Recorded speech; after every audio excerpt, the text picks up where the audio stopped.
रहमान रहीम, अस्सलाम वालेकुम, very good morning जी। आज 14 जुलाई 2022 को हम आपके साथ सवेरे पाकिस्तान में 92 पर बराह रास्त आपके साथ इस वक्त मौजूद। आज से 170 दिन बाद 2023 का आगाज होगा, यानी कि इस साल को खत्म होने में 170 दिन रह गए हैं। और बताइए बारिश की क्या क्या तैयारी है? कि आप लोगों ने जनाब घरों में अपने खाने पीने का सामान ला के रख लिया है, जो है बाल्टियों का इंतजाम हो गया है कि नहीं हुआ है? और साथ साथ जो आपके घरों में जो जहां पर आपकी टंकियां हैं वहां पर आपने बोरियां शोरियां रख ली हैं कि नहीं रखी हैं?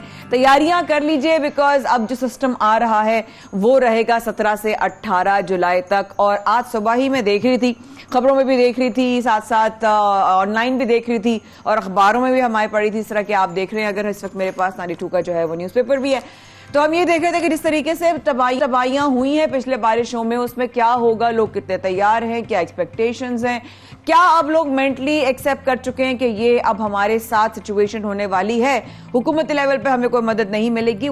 ये और बहुत कुछ आज के प्रोग्राम का आगाज करते हैं। ओवरऑल वेदर की बात करेंगे, कराची, लाहौर, जो इस्लामाबाद, ओवरऑल पाकिस्तान में, क्योंकि ये मानसून का सीजन है, सितंबर तक चलने वाला है। अब देखते हैं जो कराची के हवाले से है या लाहौर के हवाले से, इस्लामाबाद के हवाले से। अब कुछ दिनों की अगर बात करें तो रावलपिंडी और इस्लामाबाद में बारिशों के बाद सड़कों का जो हाल हुआ है वो भी ऑब्वियसली लोग वाकिफ हैं। गलियां, बाजार, नहरों का मंजर पेश कर रहे थे। ऐसा लग रहा था कि भाई चारों तरफ जो है वो लोग कह रहे थे, किसी ने कोई वीडियो बनाई, बड़ी मजेदार सी वीडियो थी कि कराची की, कि हमें आइलैंड खरीदने का बड़ा शौक था, अब हमारे पास खुद ब खुद आइलैंड चलकर आ गया है, तो अब हमें लग रहा है कि हम आइलैंड में रह रहे हैं। ये बातें भी यहीं सामने। और कराची में भी बारिशों का पानी ताहाल कई इलाकों में जनाब मौजूद है और अभी तक जो है उसका सोल्यूशन नहीं निकला है। महकमा मौसमियात बता चुका है, वार्न कर चुका है, पहले से ही जनाब अलर्ट कर चुका है कि करना क्या है। अभी हमारे ऊपर है कि हम इंतजार इधर कोने में बैठ के करेंगे या दूसरे कोने में बैठ के करेंगे, क्योंकि हमें हर सूरत बिजली का हो तो इंतजार करना ही है, या फिर एक कोने से दूसरे कोने में जाके पानी इकट्ठा करना है। इस वक्त इस्लामाबाद, लाहौर और कराची का मौसम कैसा है? कराची का तो खैर हम आपको बता ही रहे हैं, साथ साथ और भी बताएंगे। लेकिन इस वक्त हमारे साथ कराची से मौजूद हैं शिराज अहमद साहब, 92 न्यूज नुमाइंदा हमारे साथ मौजूद। पूछते हैं कराची के मौसम का क्या हाल है। जी शिराज साहब। जी बिल्कुल, शहर कायद में मौसम इस वक्त खुशगवार दिखाई दे रहा है और शहर भर में इस वक्त बादल छाए हुए हैं। महकमा मौसमियात के मुताबिक आज से शहर कायद के मुख्तलिफ इलाकों में कहीं तेज़ और कहीं हल्की बारिश होने की तवक्को जाहिर की जा रही है, जबकि बारिशों का सिलसिला आइंदा पूरे हफ्ते जारी रहने की उम्मीद जाहिर की गई है। इस हवाले से महकमा मौसमियात का कहना है कि बारिश का स्ट्रॉन्ग सिस्टम जो है वो कराची में दाखिल हो चुका है और वक्फे से कराची समेत सिंध भर के मुख्तलिफ इलाकों में बारिशों का जो सिलसिला है वो रिकॉर्ड किया जा सकता है। इस वक्त शहर का मौजूदा टेम्परेचर की बात की जाए तो इस वक्त शहर का मौजूदा टेम्परेचर 30 डिग्री सेंटीग्रेड रिकॉर्ड किया जा रहा है, जबकि कम से कम दर्जा हरारत 28 डिग्री सेंटीग्रेड और ज़्यादा से ज़्यादा 36 डिग्री सेंटीग्रेड रहने की तवक्को है। साथ ही साथ ह्यूमिडिटी ज़्यादा होने की वजह से गर्मी की शिद्दत जो है वो ज़्यादा महसूस की जा रही है। हब्स की फ़िज़ा कायम है और यही लग रहा है कि अब से कुछ देर बाद शहर के मुख्तलिफ इलाकों में बारिशें जो है वो शुरू हो जाएंगी। साथ ही साथ गुज़िश्ता बारिशों की वजह से शहरियों को काफ़ी ज़्यादा जहमत जो है वो उठानी पड़ी थी, क्योंकि ख़ास करके जो रिहायशी इलाके हैं वहाँ पर सेवरेज का निज़ाम और निकासी आब का सिस्टम ना होने की वजह से कई फीट पानी जमा रहा, नाले उबल पड़े और इसी वजह से शहरियों को ज़्यादा दुश्वारियों का सामना करना पड़ा। साथ ही साथ कुर्बानी की जो आलाइशें हैं उन्हें ठिकाने लगाने का जो इंतज़ामात थे वो भी कुछ मौसर दिखाई नहीं दिए, जिसकी वजह से बारिश के पानी में ये आलाइशें होने की वजह से ताफुन फैल गया और इलाका मकीन काफ़ी ज़्यादा परेशान रहे। एक तरफ हुकूमत की जानिब से अलर्ट्स जारी किए गए हैं, इंतज़ामी अमूर बेहतर बनाने की कोशिश की जा रही है, वहीं शहरियों को भी हिदायत है कि वो अपनी हिफाजत के लिए इक़दाम करें, गैर ज़रूरी घरों से बाहर ना निकलें और मौसम को जो है अपने घरों में रहकर एंजॉय। बहुत शुक्रिया, आपने जो है हमें अपडेट किया कराची की सूरत हाल से, मौसम के हवाले से, इस वक्त गलिया कस्म ताफुन के हवाले से क्या सिचुएशन है। साथ साथ हमारे साथ इस्लामाबाद और लाहौर से भी हमारे नुमाइंदे 92 न्यूज़ मौजूद हैं। इस्लामाबाद से बिलाल अफरीदी और लाहौर से फहीम अमीन साहब, उनसे भी जानते हैं। जी अस्सलाम वालेकुम, कैसे इस्लामाबाद और लाहौर? पहले हम चलेंगे लाहौर की तरफ जा रहे हैं जनाब, हम लाहौर लेके चलते हैं आपको। अभी मैं खुद लाहौर से आई हूँ, लेकिन क्या बारिश है, जबरदस्त मौसम देखा मैंने, बड़ा मिस कर रही हूँ मैं लाहौर को। तो फहीम अमीन साहब, क्या सिचुएशन है लाहौर की इस वक्त, मौसम की जरा बताएं ना प्लीज। माया, जिस तरह आपका मौसम आप छोड़कर लाहौर से गई थी, बिल्कुल वैसा मौसम अभी भी लाहौर का है। बादल हैं और बारिश का सिलसिला जो है वक्फे वक्फे से जारी है। महकमा मौसमियात का ये कहना है कि मानसून का एक नया स्पेल जो है वो लाहौर में दाखिल हो चुका है।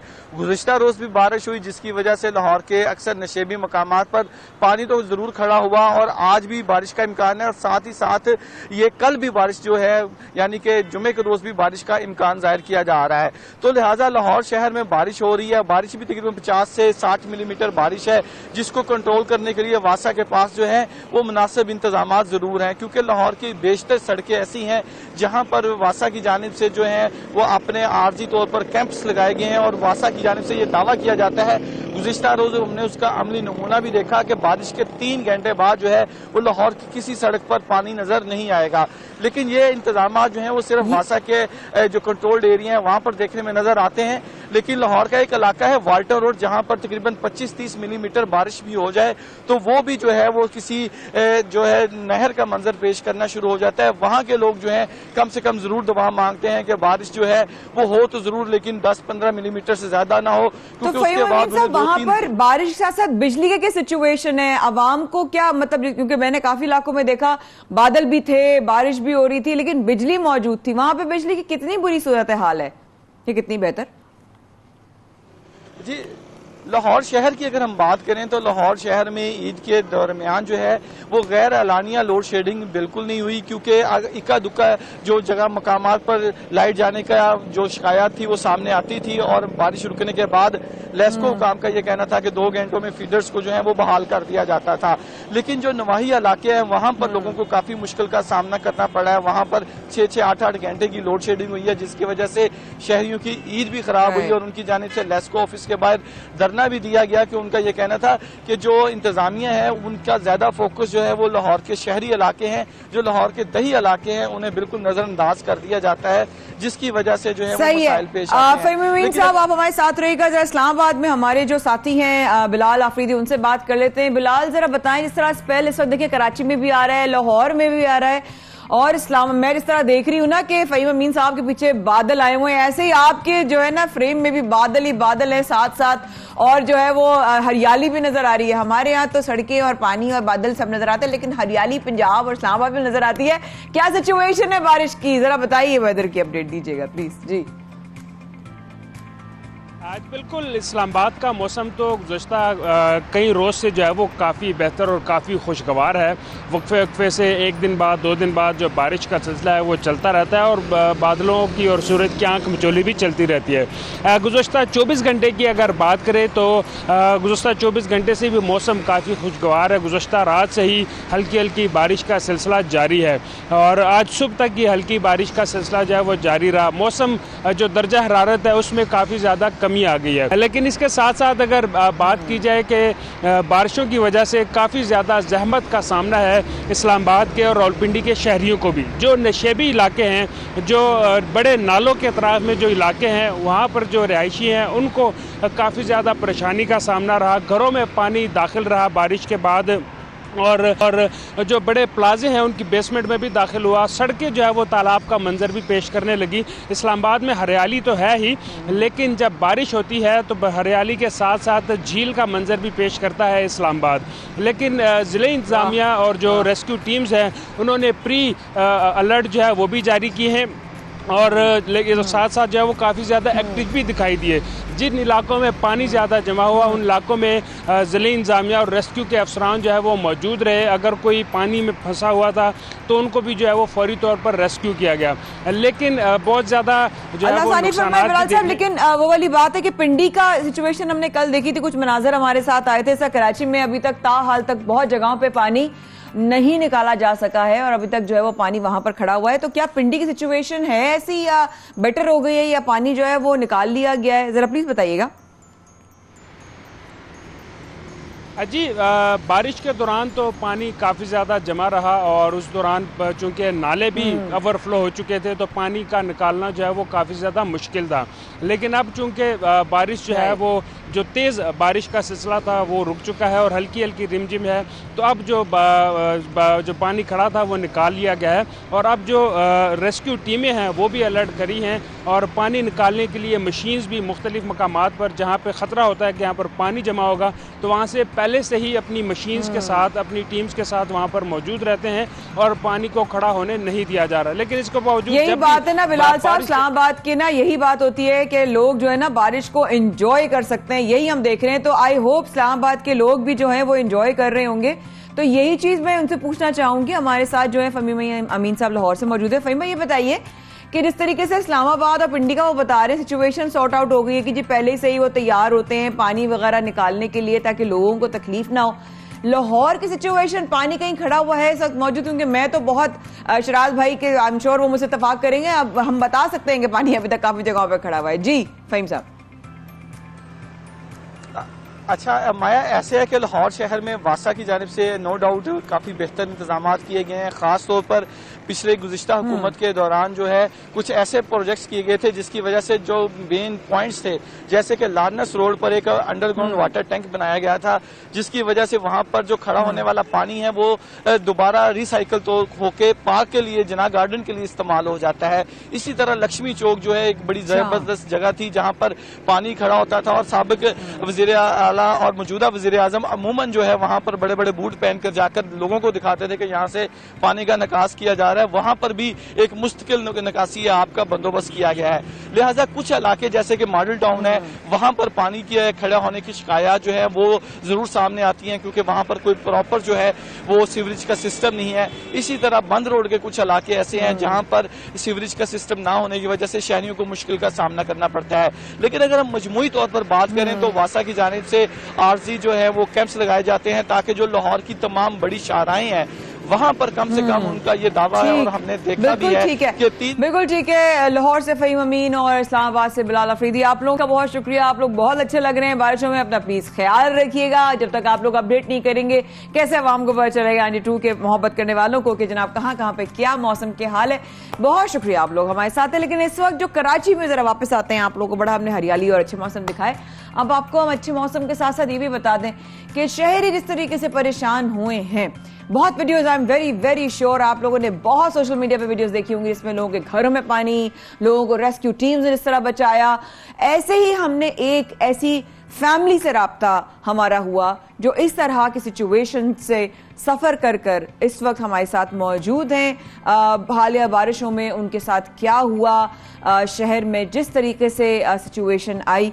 मोहम्मद मतीन बेग साहब ने हमें ज्वाइन किया है। अस्सलाम वालेकुम मतीन साहब, कैसे हैं आप? खैरियत से हैं क्या? सबसे पहले तो बहुत शुक्रिया आप आए। और क्या सिचुएशन हुई प्लीज जरा सबको बताइएगा क्योंकि ईद भी अफेक्ट हुई और पानी और घर और सामान, और अब मैं तो बोल भी नहीं सकती, मेरे पास अल्फाज भी नहीं है। जी मतीन साहब। तबाह हो गया और मेरी रिहाइश यहाँ गार्डन के इलाके में पुलिस हेडक्वार्टर के बिल्कुल सामने एक वफाकी गवर्नमेंट के कंट्रोल में एक है, फेडरल गवर्नमेंट ऑफिसर्स कॉलोनी। और इसका इंतजामी उमूर जो है वो पाकिस्तान PWD के ज़ेरे निगरानी है। यहाँ के हालात ये हैं इस बारिशों में ना कोई शख्स अंदर आ सकता है ना जा सकता है, ना एम्बुलेंस आ सकती है ना जा सकती है। तो बहुत बुरे हालात, 3 दिन तक तो कम से कम घर में महसूर होकर रह गए। बहुत हालात खराब थे। मैं इस वक्त देख रही हूँ कि जिस तरीके से जो विजुअल्स आपने शेयर किए हुए हैं, जिस तरह पानी जो है, एम्बुलेंस का ना आना ये कोई बड़ी परेशान कुन बात है। किसी को खुदा खास्ता कोई इमरजेंसी हो सकती है, कैसे लोग जाएं, कैसे लोग आएं। कुर्बानी के दिन थे, आपके घर में दाखिल हो गया पानी, कहां कहां तक पानी गया, कितना कितना आपके सामान को नुकसान हुआ, घर में कहां तक पानी पहुंचा, बताइएगा जरा मतीन साहब प्लीज। थी कि जो नीचे के रिहायशी हैं उनके तो घर में बिल्कुल पानी दाखिल था और अब जमीन पे रखा हुआ तकरीबन तमाम ही सामान वो यकीनन जाया हो गया होगा। पानी 3 से 4 फीट था और बहुत बुरे हालात थे, बस यहाँ बताए नहीं जा सकते। लोगों की कुर्बानी जाया हो गई और बड़े मसाइल हो गए यहाँ पे। बस मैं सिर्फ ये देख रही हूँ वाकई में इस तरीके से जितने इलाके का आप बात कर रहे हैं, कितने अंदाजन घर होंगे मतीन साहब, और कितने अंदाजन नंबर ऑफ रेजिडेंट्स का कुछ शेयर कर सकते हैं? कितने लोग हैं जो मुतासर हो रहे हैं, कितने घर जो है मुतासर हो रहे हैं इस वक्त? एग्जैक्टली इस कॉलोनी में कोई मैं एक अंदाजा है कि कोई 40-50 घर तो ऐसे होंगे जो बहुत ज्यादा मुतासर हुए तो सभी। यकीनन ईद का टाइम था, लोगों ने जाना है, किसी ने हॉस्पिटल जाना था, बाहर निकलने के काबिल नहीं रहे हम लोग। यहाँ से सिर्फ ट्रक के जरिए तो कोई आ सकता है, बाकी कोई गाड़ी 4 व्हील किसी का काम नहीं अंदर, और कोई इंतजाम नहीं, कोई पानी निकालने का यहाँ से कोई इंतजाम नहीं। बहुत बुरे हालात। अब तक नहीं हुआ है मतीन साहब, अब तक नहीं हुआ है। अब तो ईद को खत्म हुए हुए भी 2 दिन हो गया, दूसरा दिन शुरू हो चुका है, अब तक कोई मदद नहीं आई है, कोई पानी निकालने का कोई इंतजाम, कोई रेस्क्यू नहीं। क्योंकि 24 घंटे से अभी बारिश हुई नहीं है, तो बस एक कुदरती तौर पे जो पानी खुश्क हो जाता है वो तो हुआ है, बाकी गवर्नमेंट की तरफ से यहाँ पर किसी भी किस्म का काम नहीं किया गया। और अभी हालात दोबारा बारिश के बन रहे हैं। अगर आप अगले 24 घंटे बाद यहाँ का दोबारा लेंगे तो एक अंदाजा है आपको यहाँ लोग तैरते हुए दिखेंगे। जो आलाइशें थी वो, क्योंकि इस बार जो है अभी तो 11 घंटे बारिश हुई है, अभी तो 4 दिन की ये फोरकास्ट है। मैं तो ये परेशान हो रही हूँ कि अब जो बारिश आने वाली है आज से, जो दाखिल हो रहा है सिस्टम कराची में, उसके बाद आपके इस इलाके का जो 40 घर हैं जिसमें इतने रेजिडेंट्स हैं, उनके क्या हालात होंगे? बिजली, खाना पीना कैसे हो रहा होगा ये सब कुछ? हाँ बस जी, और ये 40 घर भी कोई आम आदमियों के नहीं है, ये तमाम, क्योंकि इस नाम से ही आप अंदाजा लगा लेंगी कि ये फेडरल गवर्नमेंट ऑफिसर्स का हाल है, ये ऑफिसर्स कॉलोनी है, तो ये उसकी सिचुएशन बता रहा हूँ, ये मैं आम आदमी नहीं बता रहा, वहाँ का ये हाल है। और आलाइशें बहती हुई चारों तरफ की, सोल्जर बाजार और इधर उधर जहाँ की भी आलाइशें थी वो बहती हुई इस कॉलोनी के अंदर आ गई हैं। अगर आप ये देख सकें अकब में, तो आप ये नहीं महसूस कीजिएगा कि ये यहाँ के लोगों की कुर्बानी की है, ये पूरे एरिया की चारों तरफ की आलाइशें बहती हुई यहाँ आ गई हैं। या मेरे अल्लाह, तो ताफुन तो बहुत ज्यादा फैल रहा होगा, बहुत ज्यादा हवा में जो है वो स्मेल होगी। बहुत ज्यादा, यहाँ खड़ा होना बहुत मुश्किल हो रहा है, ये पोजीशन है। मैं ये परेशान हो रही हूँ कि आप जाहिर, जब एक कम्युनिटी होती है, इलाका होता है, फैमिलीज होती हैं, बच्चे होते हैं, बुजुर्ग होते हैं, दवाएं होती हैं, बच्चों का खाना पीना होता है, इंसान का नॉर्मल खाना पीना होता है। इस सिचुएशन में जहां इतना पानी खड़ा हुआ है मतीन साहब, खाना पीना कैसे हो रहा है? दवाइयां कैसे आ रही हैं? बस घर में यकीनन जिसके पास अवेलेबल है चीजें, उसी से उन्होंने गुजारा किया है और अपना वक्त गुजारा। बहुत बुरे हालात थे और हमें तो अभी इस वक्त इस बात का खौफ तो मतीन साहब, जो कुर्बानी थी, कुर्बानी तो इस इलाके में हुई नहीं होगी आप लोगों की तरफ? बिल्कुल, हमारे बिल्कुल इस ऑफिसर कॉलोनी में एक मदरसा भी है जिसके अंदर लोग इज्तिमाई कुर्बानी का बहुत बड़ा एक इंतजाम रखते हैं। आप बिलीव कीजिएगा वो परेशानी उनको हुई है, वहाँ की इंतजामिया को या जिन लोगों ने उसमें हिस्सा डाला था, कि वो अपना गोश्त लेने भी अपने हिस्से का नहीं आ पाए। तो बहुत बस पोजीशन। मैं ये समझ नहीं आ रही मुझे कि अब जो बारिशें आ रही हैं उसमें आप लोग किस तरह करेंगे? आप फर्ज करें किसी के पास घर में आटा, दाल, चावल, तेल खत्म हो जाए, 3-4 दिन हो गए इस मामले को हुए हुए, अब किस तरीके से, क्या एक दूसरे की मदद कर रहे हैं या कोई ट्रक बुला रहे हैं कि भाई जाके कोई जाए और घर की ग्रोसरी कर आए? क्या आप लोगों ने सोचा है अब ये बारिश आ रही है, कुछ आप लोगों ने प्लान बनाया है, टीम बना के कुछ? यकीनन कुछ ना कुछ तो हर कोई अपने घर में अभी स्टॉक ही करेगा। गवर्नमेंट की तरफ से तो कोई ऐसा माहौल दिख नहीं रहा। पीडब्ल्यूडी जो है वो इदारा हमारा सोया हुआ है, जिसने यहाँ का कुछ ना कुछ ड्रेनेज के निज़ाम को देखना था। और ये सेंट्रल ऑफ द सिटी है, बिल्कुल मतलब शहर का बीच एकदम पुलिस हेडक्वार्टर के सामने, तो वहाँ के ये हाल है, ये किसी गांव देहात के नहीं है। तो पुलिस हेडक्वार्टर में भी पानी गया है, जो आप बता रहे हैं, बार बार आप जिक्र कर रहे हैं जिसका, तो वहां पर भी पानी गया होगा? वहां भी गया है, बिल्कुल वहां भी गया है। तो ये चारों तरफ का पानी भी यहाँ तो वहां पे जो पुलिस एहलकार है उनकी भी टेबल, कुर्सियां वगैरह जो वो होंगी वो भी सब भीग गई होंगी, वो तो डूब गए होंगे पानी में। हाँ बिल्कुल, बहुत बहुत हालात यहाँ के खराब है।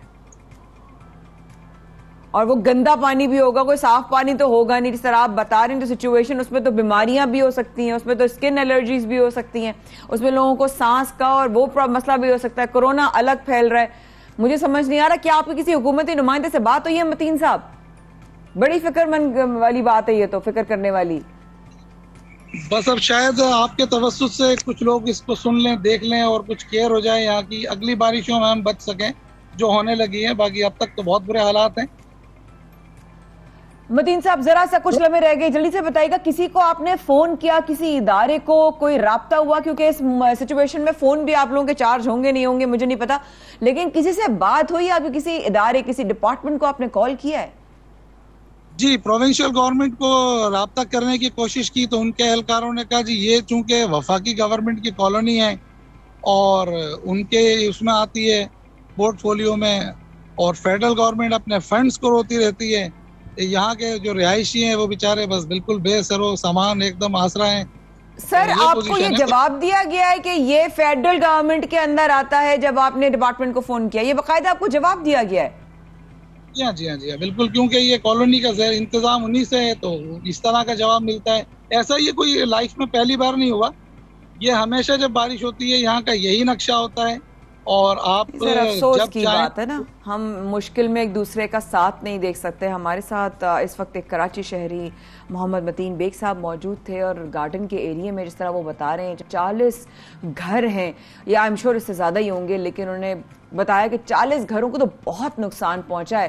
3-4 फीट तक अगर पानी, जो 4 दिन पहले बारिश हुई थी उसका पानी अगर मौजूद है, इसके बाद जो है वो तमाम बीमारियां और चीज़ें और ताफून इस तरह फैल रहा है, क्योंकि वो अब मज़ीद जो है वो गंदा भी होता जा रहा है। पानी जो मौसम की वजह से ड्राई हुआ है, धूप की वजह से आया कुदरती तौर पे, उसके अलावा कोई मदद नहीं आई। और इस वक्त में जहां हमें एक दूसरे की मदद करने की ज़रूरत है, हम ये कॉल पर कह रहे हैं कि जी ये हमारी जुरिस्डिक्शन में नहीं आता। हमारी जुरिस्डिक्शन में इंसानियत आती है। रहिएगा हमारे साथ।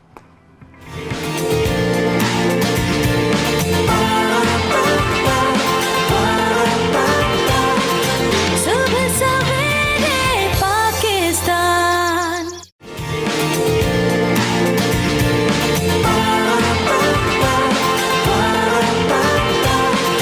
सुबह सवेरे पाकिस्तान। एक बार फिर हमारे साथ आने का बेहद शुक्रिया। जैसे कि आप जानते हैं कि आज 15 ज़िलहज भी है और कल बड़ा सुना हुई टीम बता रही थी, और फिर हमने अभी खबरों में भी देखा अपने अखबार में, केपीके की गवर्नमेंट के बाहर हवाले से, जो कि टूरिज्म पर बहुत काम कर रही है ताकि वहाँ के लोग और वहाँ पर आने वाले लोग खूबसूरत मनासिर देख सकें, वहाँ के टूरिज्म को एंजॉय कर सकें। टूरिस्ट आएँ हमारे पाकिस्तान में और देखें और दूसरे शहरों से आएँ और केपी की गवर्नमेंट को देखें किस तरीके से वहाँ पर उन्होंने, वो गवर्नमेंट ने टूरिज्म को प्रमोट किया हुआ है। इस तरीके से केपीके की टूरिज्म, इको टूरिज्म पर भी काम कर रही है। शाहजेब साहब अक्सर सैर कर रहे होते हैं और बस वही वाली बात है ना, माशाल्लाह से कभी इधर तो कभी उधर। तो अभी आपको लेके चलते हैं शाहजेब के साथ। जब वो गए तो वहाँ के केपीके के टूरिज्म जो इको टूरिज्म पे काम कर रहा है, वहाँ पर क्या हो रहा है, ये आपको दिखाते हैं। आज हम जिससे आपकी मुलाकात करवा रहे हैं, ये डायरेक्टर फाइनेंस एंड एडमिन हैं, इनका नाम यूसुफ अली है, केपीके टूरिज्म अथॉरिटी से इनका ताल्लुक है। इनसे हम जानने की कोशिश करेंगे कि ये जो सारा इंतज़ाम किया जाता है इसमें कितना वक्त लगता है, इस करने का मकसद क्या है, अरेंजमेंट किस तरीके से होते हैं, क्योंकि ये फेस्टिवल सजाना, ये पूरा शहर आबाद करना कोई आम बात नहीं है, बड़ा मुश्किल काम है। अस्सलाम वालेकुम यूसुफ भाई, कैसे हैं आप? ठीक ठाक हैं? भाई थैंक यू। खैरियत से? बड़ी मुश्किल से हाथ आते हैं आप। बस आप देख रहे हैं हालात देख रहे हैं शंदूर के। बिल्कुल, बड़ी रौनक लगी है और माशाल्लाह बहुत अच्छा कामयाब एक इवेंट रहा है। इसके पीछे कितनी मेहनत है, मैं चाहता हूं कि आप लोगों से पहले वो शेयर करें। बिल्कुल शाहजेब भाई, इस तरह है कि इसके पीछे जो मेहनत है, जिस तरह आपने बताया, ये मेहनत पूरे साल से चलती आ रही है। उसमें बहुत सी चीज़ें इस तरह होती है, कोऑर्डिनेशंस होते हैं, चूंकि इसमें 2 डिस्ट्रिक्ट प्रोविंसेस इन्वॉल्व होते हैं, गिलगित बल्तिस्तान और केपी। तो उसमें कोऑर्डिनेशंस का एक सिलसिला होता है, फिर मीटिंग्स होती है इंटरवल से, और कभी उधर जाके गिलगित बल्तिस्तान जाके उनकी मीटिंग्स होती हैं, कभी वो इधर आ जाते हैं। फिर फाइनल मीटिंग्स जो हमारी होती है ये शंदूर पे होती है, जिसमें यहाँ पे वहाँ के गिलगित बल्तिस्तान की एडमिनिस्ट्रेशन, उनकी पूरी हायर अथॉरिटीज इकट्ठी होती हैं सारी, यहाँ की इंक्लूडिंग डिस्ट्रिक्ट एडमिनिस्ट्रेशन, अपर चतरा, लोअर और चित्राल स्काउट्स, तो ये सारे कुल मिला के यहाँ पे आके ये मीटिंग्स करते हैं, फाइनलाइज करते हैं, डेट्स देते हैं। जिस तरह ये 1, 2, 3 जुलाई का डिसीजन इधर ही हुआ है, शंदूर ग्राउंड पे आके ये डिसीजन हुआ है। तो इसके पीछे ये तो कोऑर्डिनेशन का एक सिलसिला चलता रहता है पूरा साल।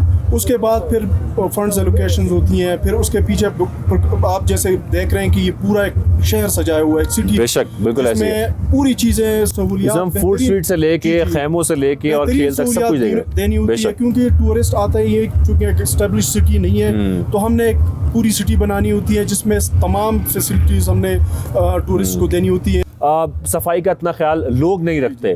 यहाँ पर कोशिश की जाती है टीम से जानिब से। मैं सिर्फ ये जानना चाह रहा हूँ कि गो ग्रीन के लिए हम क्या कर सकते हैं? क्या ऐसी रिस्पॉन्सिबिलिटी लोगों को लेनी पड़ेगी अगर आप कोई पैगाम पहुँचाना चाहते हैं लोगों तक कि एटलीस्ट अगर फेस्टिवल सजाया जा रहा है इंतज़ामिया की जानिब से तो लोग ख्याल कर लें? बिल्कुल, यहाँ पे लोगों को ख्याल रखना होता है। नो डाउट एडमिनिस्ट्रेशन की सारी टीमें वो मशीनरी पहुंच जाती है, लेकिन चूंकि इतना इन्फ्लक्स होता है टूरिस्ट का कि वो चीज़ ह्यूमनली पॉसिबल नहीं होती। समहाउ हम कोशिश करते हैं, लेकिन मेरी रिक्वेस्ट होगी कि जहाँ भी हमारे नाज़रीन लोग हैं, टूरिस्ट हैं और देखने वाले हैं, उनको मैं ये रिक्वेस्ट करता चलूँ कि जहाँ भी जाए तो काइंडली सफाई का ख्याल रखें, हमारे साथ कोऑपरेशन करें ताकि ये चीज़ें जो है ना इश्यूज ना हो। अच्छा यूसुफ साहब, इको टूरिज्म के हवाले से मैंने यहाँ पर कुछ बातें सुनी, मैं चाह रहा हूँ कि आप इसको थोड़ा एक्सप्लेन भी करें क्या है और इसके लिए क्या प्रोजेक्ट्स लॉन्च किए जा रहे हैं? अच्छा, इको टूरिज्म शाहजेब साहब ये है कि आप एक जगह पे ऐसी डेवलपमेंट करें या आप वहाँ पे टूरिज्म बूस्ट करें कि वहाँ पे जो नेचर है नेचर वो डिस्टर्ब ना हो,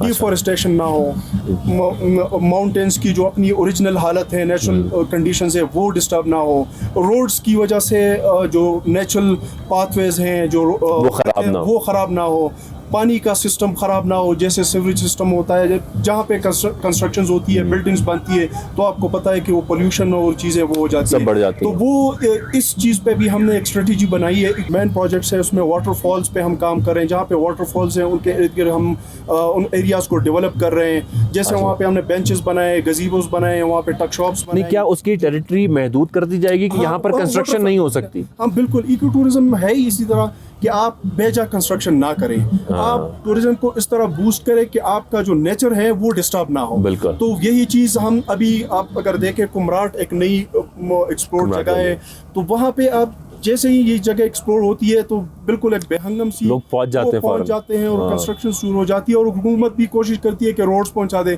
तो वो अगर हम उस चीज़ को नेचुरल रहने दें ताकि वहाँ पे जो नेचुरल डिफॉरेस्टेशन है और पहाड़ है, दरिया है, वो चीज़ें डिस्टर्ब ना हो, इसके लिए हमने एक जामे स्ट्रेटजी बनाई है, इको टूरिज्म स्ट्रेटजी। तो इंशाल्लाह उन करीब हम thank you very much sir.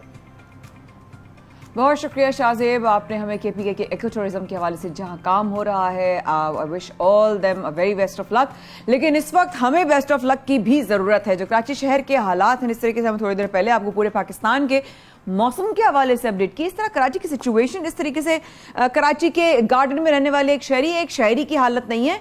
पूरे शहर में जगह जगह पानी जो है वो खड़ा है, ताफुन फैल रहा है, बीमारी हो रही है, स्किन इश्यूज फैल रहे हैं, लोगों की ज़िंदगी मुअत्तल हुई हुई है, लोग ना खाना पीना जो घर में था बस वही इस्तेमाल कर रहे हैं। निकलेंगे तो गाड़ी भी गंदी होगी, गाड़ियों के अंदर भी पानी आएगा। पानी साफ हो तो फिर भी चलो कहीं बर्दाश्त हो जाता है, लेकिन पानी में अगर गंदगी शामिल हो जाए फिर इंसान क्या करे, शहरी परेशान है। इसी पे हमें बात करने के लिए अमीर जमात इस्लामी हाफिज नईमुर रहमान साहब ने हमें ज्वाइन किया है। हाफिज साहब बहुत शुक्रिया, प्रोग्राम में आप शामिल हुए। बिलेटेड ईद भी मुबारक हो, लेकिन इस तरीके से ईद लोगों की तकलीफ में गुजरी, ईद कुर्बान सुन्नत इब्राहिमी अपनी जगह, लोगों की तकलीफ अपनी जगह, सब साइड पे रह गया। जी नईम साहब। बहुत शुक्रिया और ईद मुबारक तो हम फिर भी कहेंगे, ईद तो अल्लाह का इनाम होता है और वो जो हज़रत सुन्नत इब्राहिमी अलैहिस्सलाम का जिक्र किया ज़ाहिर है उनसे हमारा ताल्लुक़ है। बहरहाल जो इस वक्त सूरत हाल है, यानी ज़ाहिर है कि इस हुकूमतों का काम क्या होता है, रियासतों का काम क्या होता है कि वो लोगों को सहूलत बहम पहुँचाते हैं, ठीक है ना, वो तालीम दें, वो सेहत दें, वो सड़कें दें, ठीक है, वो ट्रांसपोर्ट दें, वो गंदगी के ढेर साफ़ करें, वो अगर बरसात हो तो उसमें रिलीफ का सामान करें। लेकिन आप अगर यहाँ शहर कराची में आएंगे तो आपको पता चलेगा कि हमारी रियासत और हमारी हुकूमत इस शहर कराची में सिर्फ टैक्स लेने के लिए है, कराची को देने के लिए कुछ भी नहीं है। यहाँ पर आप ये मुझे बताएं, हमने पिछले साल के मुकाबले में 42% ज़्यादा टैक्स अदा किया है कराची वालों ने। हम इस पर खुश हैं, अल्लाह का शुक्र है। हम काम करते हैं, हम टैक्स देते हैं तो पाकिस्तान की मईशत का पहिया चलता है। लेकिन हम ये सवाल ज़रूर करते हैं कि हमारे साथ ये सलूक ये सब जमातें, हुकूमतें और रियासत क्यों करती है। यहाँ पर जो पानी के नाले मौजूद हैं, बरसाती नाले, यहाँ बड़ा अच्छा निज़ाम, मतलब बहुत पाकिस्तान बनने से पहले से चला रहा है और उसके बाद भी इसमें डेवलपमेंट हुई। लेकिन इन बरसाती नालों को जो छोटे और बड़े सब मिलाकर जो है वो यानी दरमियाने दर्जे के 64 हैं, फिर 5 बड़े बड़े रिवर टाइप के जो है वो नाले हैं और उससे अलावा छोटी मेन आर्टरीज हैं। इनमें सफाई के लिए एक बजट रखा जाता है। पिछले साल इसकी मेंटेनेंस सफाई के लिए 1.2 अरब रुपये रखे गए और उसके अलावा 66 करोड़ रुपए के तो टेंडर हुए इस मॉनसून के लिए। वो हमें बताएंगे हुकूमत के लोग कि इन 66 करोड़ रुपए में से कितने नाले साफ हुए। जब आप इन नालों को साफ नहीं करेंगे और वाटर बोर्ड अपनी जिम्मेदारी अदा नहीं करेगा, वो सीवरेज का जो अलहदा निजाम है वो तो ठीक नहीं करते, उसके तो करप्शन के पैसे खा जाते हैं, और सीवरेज की लाइनें इन बरसाती नालों में डाल देते हैं। फिर सॉलिड वेस्ट मैनेजमेंट के तहत जो कचरा उठाने का हुकूमती निजाम है वो कचरा भी नालों में डाल देंगे। अगर कुर्बानियां होंगी तो आलाइशें भी नालों में पड़ी होंगी। तो आप सोच सकते हैं कि इस शहर कराची के लोग डीएचए से लेकर सरजानी तक और औरंगी टाउन से लेकर कोरंगी और लांडी और गुलशन हदीद तक बदतरीन अजियत का शिकार हैं। अभी पानी तो बड़ी शाहराहों से निकल गया, लेकिन छोटी शाहराहों के ऊपर, सड़कों के ऊपर, गलियों में पानी मौजूद है, और पानी से ज्यादा गंदगी और ताफुन मौजूद है। आलाइशें अभी तक नहीं उठी हैं। और ये पूरा का पूरा निजाम किसका है? जो 15 साल से तकरीबन हुकूमत में है पीपल्स पार्टी, उसके पास ये पूरा निजाम मौजूद है। उनकी कोalition इत्तेहादी जमात है MQM, जो हर दौर में हाफिज पीपल्स पार्टी के साथ साहब, अभी थोड़े चंद लम्हों पहले मेरी बड़ी ख्वाहिश थी कि आपसे, आपके सामने अगर मुलाकात हो जाती। कराची के शहरी गार्डन में रहने वाले इस तरह वो बता रहे हैं कि इस वक्त तक उनके इलाके में 3-3 फुट तक पानी जमा है। 40 घर, मिनिमम 40 घर हैं जो सबसे ज्यादा अफेक्ट हुए हैं। ये सिर्फ एक इलाके की तो बात है ही नहीं वाकई में, लेकिन हमने अभी देखे ना, ऐनुल यकीन वाली बात हो गई कि अभी देख लिया। आज से हाफिज साहब फिर एक और स्पेल दाखिल हो रहा है जो कि 17-18 जुलाई तक चलेगा, और पिछली बारिश 11 घंटे की हुई थी, अब की तरफ जो पेशन गोई है वो 24-24 घंटे से ज्यादा होने के लिए। हाफिज साहब क्या करेंगे हम? बस अल्लाह ताला हम पर रहम करे, और अल्लाह ताला हम पर यह रहम करे कि इन जालिमों से हमारी जान छुड़ा दे। और ये खुद ब खुद नहीं होता, ये कराची के लोगों को आगाज करना पड़ेगा। देखें, चलें, कुछ भी नहीं है ना, लूली लंगड़ी अंधी बेरी बल्दिया इस वक्त अवेलेबल है ना, जिसका मेयर का इंतखाब और जिसके चेयरमैन का और टाउन चेयरमैन का इंतखाब 24 जुलाई को होने जा रहा है। बारिशें जरूर मौजूद हैं, लेकिन लोग अपने हालात की बेहतरी चाहते हैं, और इस 17 साल से जिस अजाब में हम मुब्तला हैं इससे निकलना चाहते हैं। तो 24 जुलाई को सही फैसला करें और उन लोगों को वोट ना दें जिन्होंने हमें इसमें मुब्तला किया है। भारी भारी मैंडेट यहां से पार्टियों ने लिया, और लोग उनको किसी हवाओं को वोट डालते हैं, कौमियत को वोट डालते हैं, तासुबात को वोट डालते हैं या नहीं डालते, और उसके नतीजे में क्या होता है कि ये लोग हमारे सीने पर चढ़कर हमें जो है वो हमारे हुकूक से महरूम करते हैं। और 14 साल में 240 बसों का ऐलान करते हैं, 30 बसें लेकर आते हैं, 4 उसमें से खराब हो जाती हैं। अब जब बारिश होती है तो इन बसों के अंदर भी पानी आ जाता है। इन नालायक लोगों को ये तक नहीं पता कि आप कराची में बसें चलाएंगे तो उसके पायदान को कितना ऊंचा होना चाहिए। इन नालायकों को ये तक नहीं मालूम कि किस तरह से जो है वो ट्रांसपोर्ट अवेलेबल होनी चाहिए। जो काम ये करोड़ों रुपए के इश्तिहारात देकर अपना काम गिनवा रहे थे वही इनके गले पड़ गया, और फिर इनके जो ज़ाहिर ऑल्टरनेट के तौर पर लोग दूसरी पार्टियों को देखते हैं, उन्हें भी कुछ नहीं दिया। मैं लोगों से कहता हूं, मुझे तकलीफ होती है जब मैं देखती हूँ कि लोग अपनी बाइक्स को जो है ना जिस तरह मजबूरी के साथ बेचारे लेके जा रहे होते हैं। क्या करें, रिस्क रोटी कमाना है, लेकिन रिस्क रोटी कमाने के लिए भी सड़कों में इतने बड़े बड़े गड्ढे कि पूरी पूरी गाड़ी अंदर धंस सकती है। हम लोग किसी लेवल पर ईमानदारी नहीं कर सकते हैं। हाफिज साहब, इस शहरी ने मुझे बताया, मैंने एक मुताल्लिका डिपार्टमेंट में कॉल किया तो कहते हैं हमारी जुरिडिक्शन में नहीं है, हमारी जुरिडिक्शन में इंसानियत भी नहीं है। क्या हाफिज साहब? बिल्कुल आप ठीक कह रही हैं। आप यकीन करें, इस वक्त तकलीफ सूरत हाल ये है कि जब मैं इन बच्चों को देखता हूँ और जिनको अपने मुस्तकबिल से मायूस देखता हूँ, ये कहते हैं पाकिस्तान में और स्पेशली कराची में हमारा कोई मुस्तकबिल नहीं है। अब भाई कहाँ चले जाएंगे सारे? 3 करोड़ आवाम में से 2 करोड़ तो 35 साल तक की उम्र के लोग हैं, ये कहाँ जाएंगे? इनको समंदर में भी नहीं डाल सकते तुम, इनको मार भी नहीं सकते, इनको यहाँ रहना है, इनको मुस्तकबिल से मायूस नहीं करो। और हमारी जो ये गड़े हैं ना, ये हमारे माओ बहनों की किस्मत में नहीं है कि चिंचियों में धक्के खाएं। भाई इस शहर में ट्राम चलती थी, फिर इस शहर में सर्कुलर रेलवे चलती थी, इस शहर में ट्रांसपोर्ट का बेहतरीन निजाम केटीसी की बसें चलती थी। जहां नहीं था वहां तो होने लग गया, और जहां था वो इन जालिमों ने, इन 35 साल 40 साल जिन लोगों ने यहाँ पर ताकत के साथ हुक्मरानी की, उन्होंने हमें बर्बाद कर दिया। अब ये बर्बादी हमारी किस्मत नहीं है। मैं लोगों से ये कहता हूं ये किस्मत नहीं है।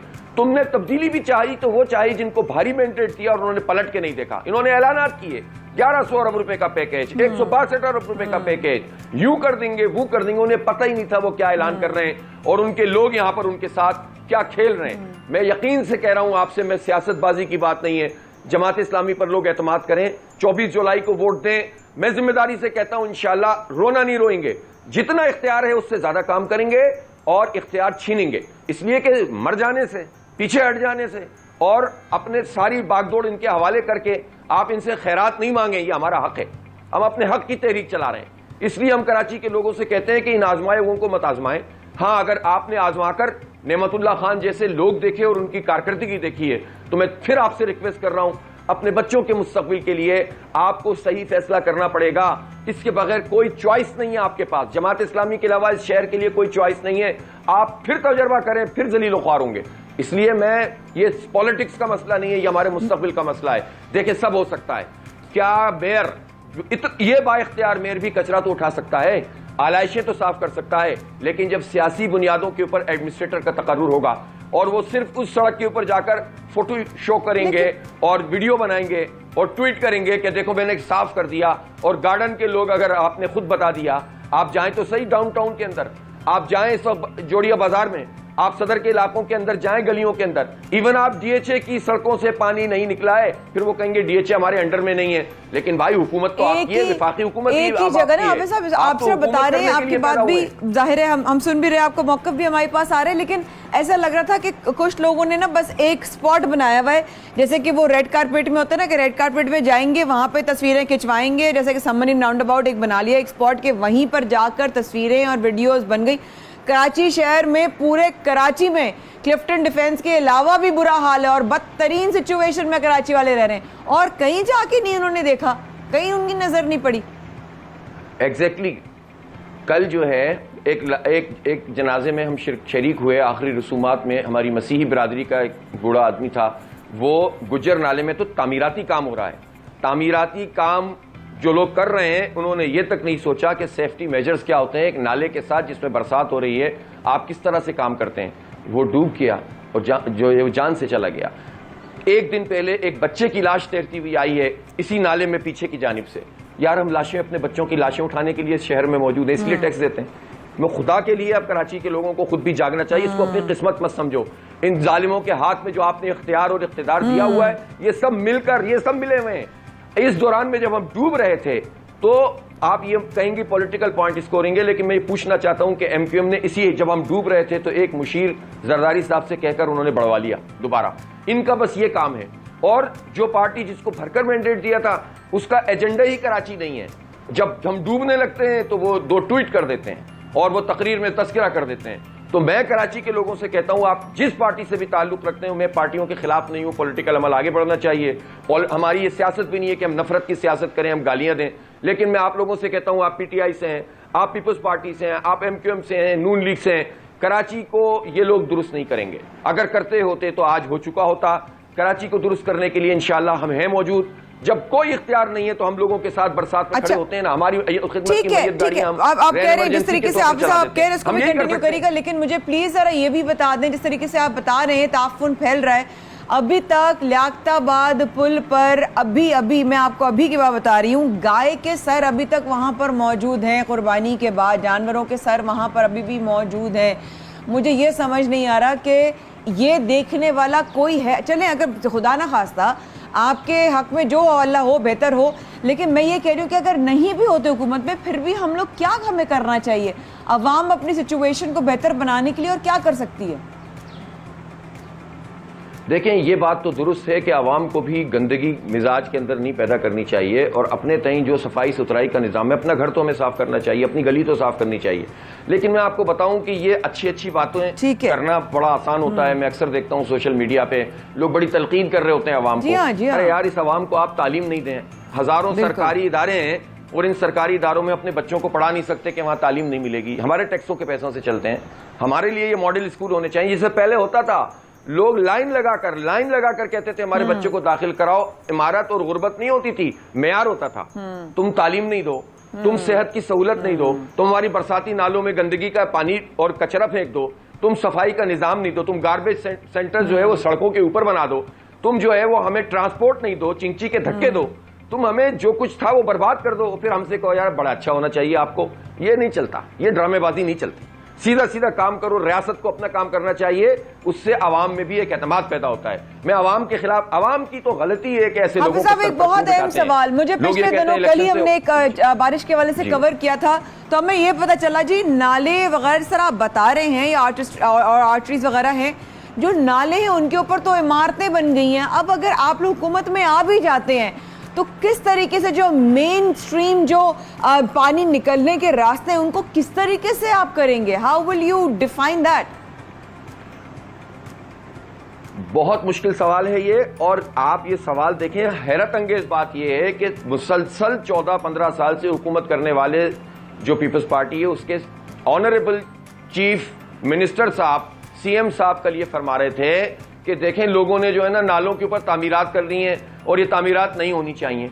अरे भाई तामीरात नहीं होनी चाहिए, आपने क्यों करने दी है? आप जिम्मेदार हैं, आप इससे, आपकी पूरी हुकूमत करप्शन का एक गड्ढा उसने बनाया हुआ है।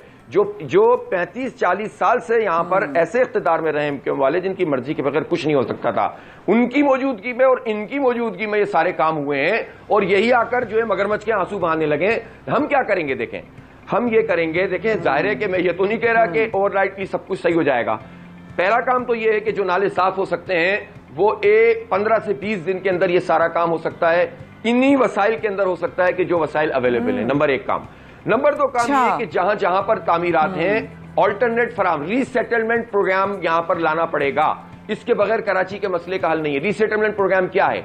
जिन नालों के साथ लोग आबाद हैं, एंड यू आर सेइंग ये पॉसिबल है अगर आप लोग जीत जाते हैं तो? ठीक है, हमने करके दिखाया है। हमने लियारी एक्सप्रेस वे के लोगों को 14,000 खानदानों को बसा के दिखाया नेमतुल्लाह खान ने इसी शहर में। ठीक है, ठीक हो गया, लेकिन बिल्कुल ठीक है। हाफिज नईम साहब अमीर जमात इस्लामी कराची हमारे साथ मौजूद थे, उन्होंने बहुत सारी बातों पे रोशनी डाली भी, आपका मौक़िफ़ हमारे पास आ गया। लेकिन आपने जाते जाते एक बात की कि अगर आप इलेक्शन जीतते हैं तो ये काम 15 से 20 दिन का है। तो अगर आप कह रहे हैं, आपकी जमात कह रही है, तो बाकिया और जमातें क्यों ऐसा नहीं कर रही, या वो हुकूमतें जो इस वक्त हुकूमत में हैं वो ये क्यों नहीं कर रही? क्या बारिशों का हमें पता नहीं था? हमें मालूम था। खैर, प्रोग्राम में और बहुत कुछ रहिएगा हमारे साथ। सवेरे पाकिस्तान कर रहे हैं आपका इंतजार। Please do stay with us.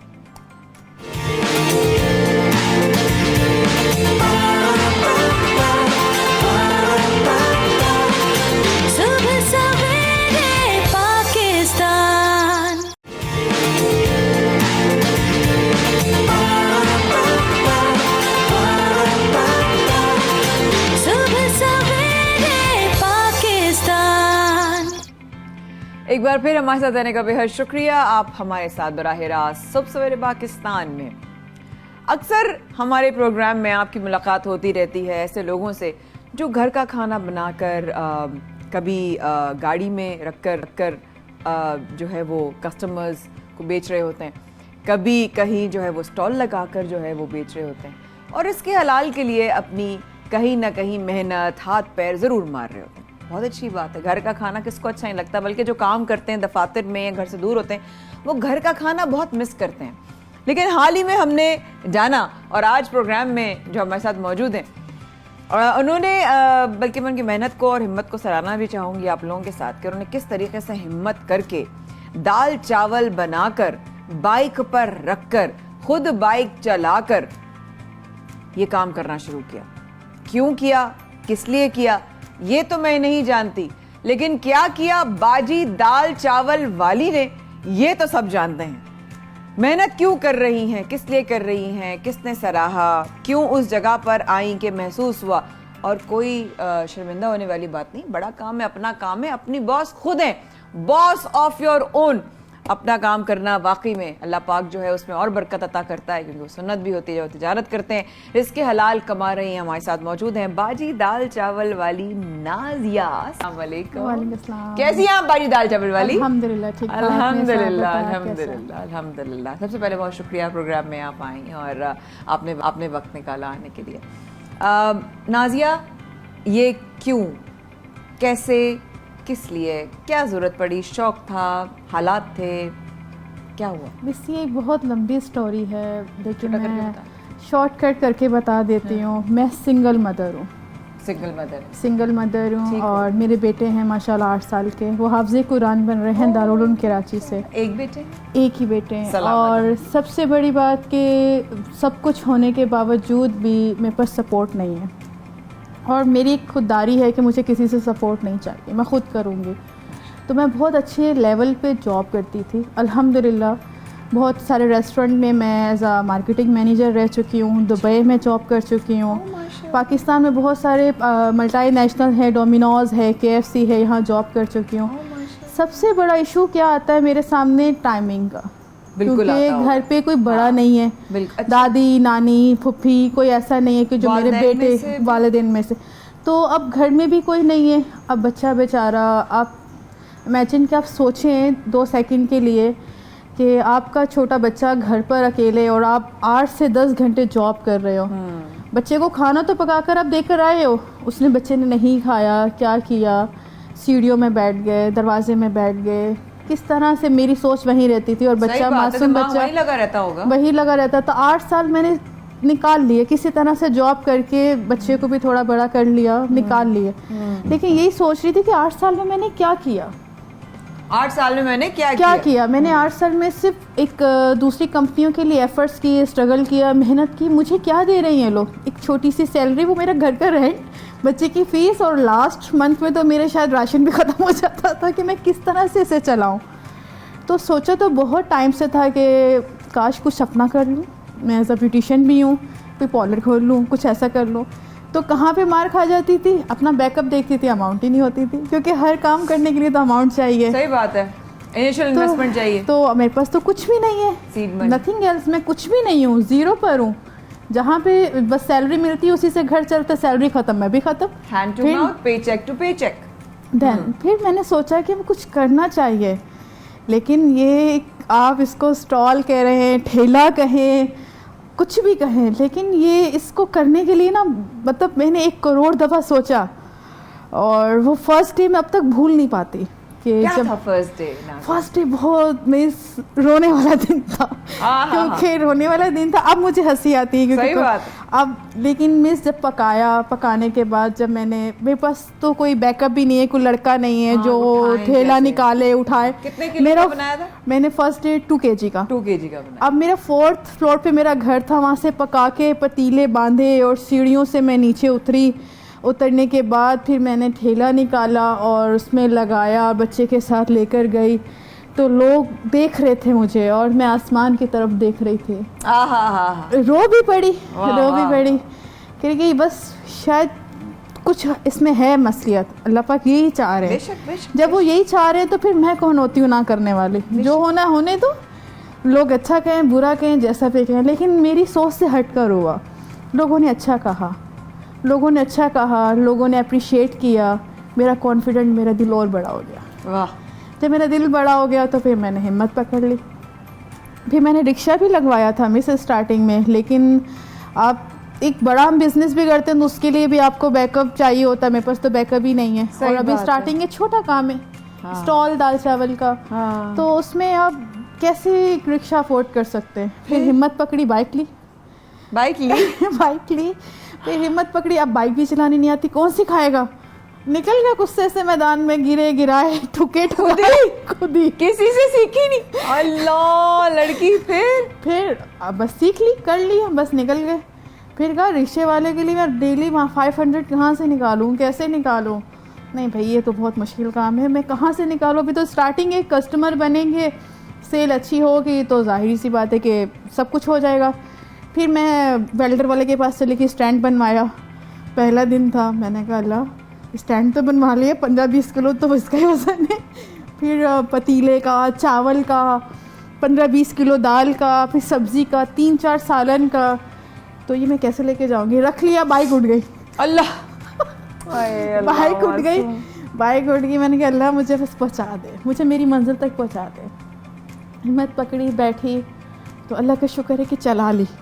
10 दफ़ा रोकी लेकिन चला ली। तो क्या हुआ? चला ली, लेकिन अल्लाह का शुक्र है अब मुझे किसी चीज़ का डर नहीं लगता कि लोग क्या कहेंगे, लोग क्या सोचेंगे, दुनिया का सबसे बड़ा लोग क्या कहेंगे, रिलेटिव्स क्या कहेंगे। मेरे सगे भाई ने मुझे ब्लॉक कर दिया हुआ है।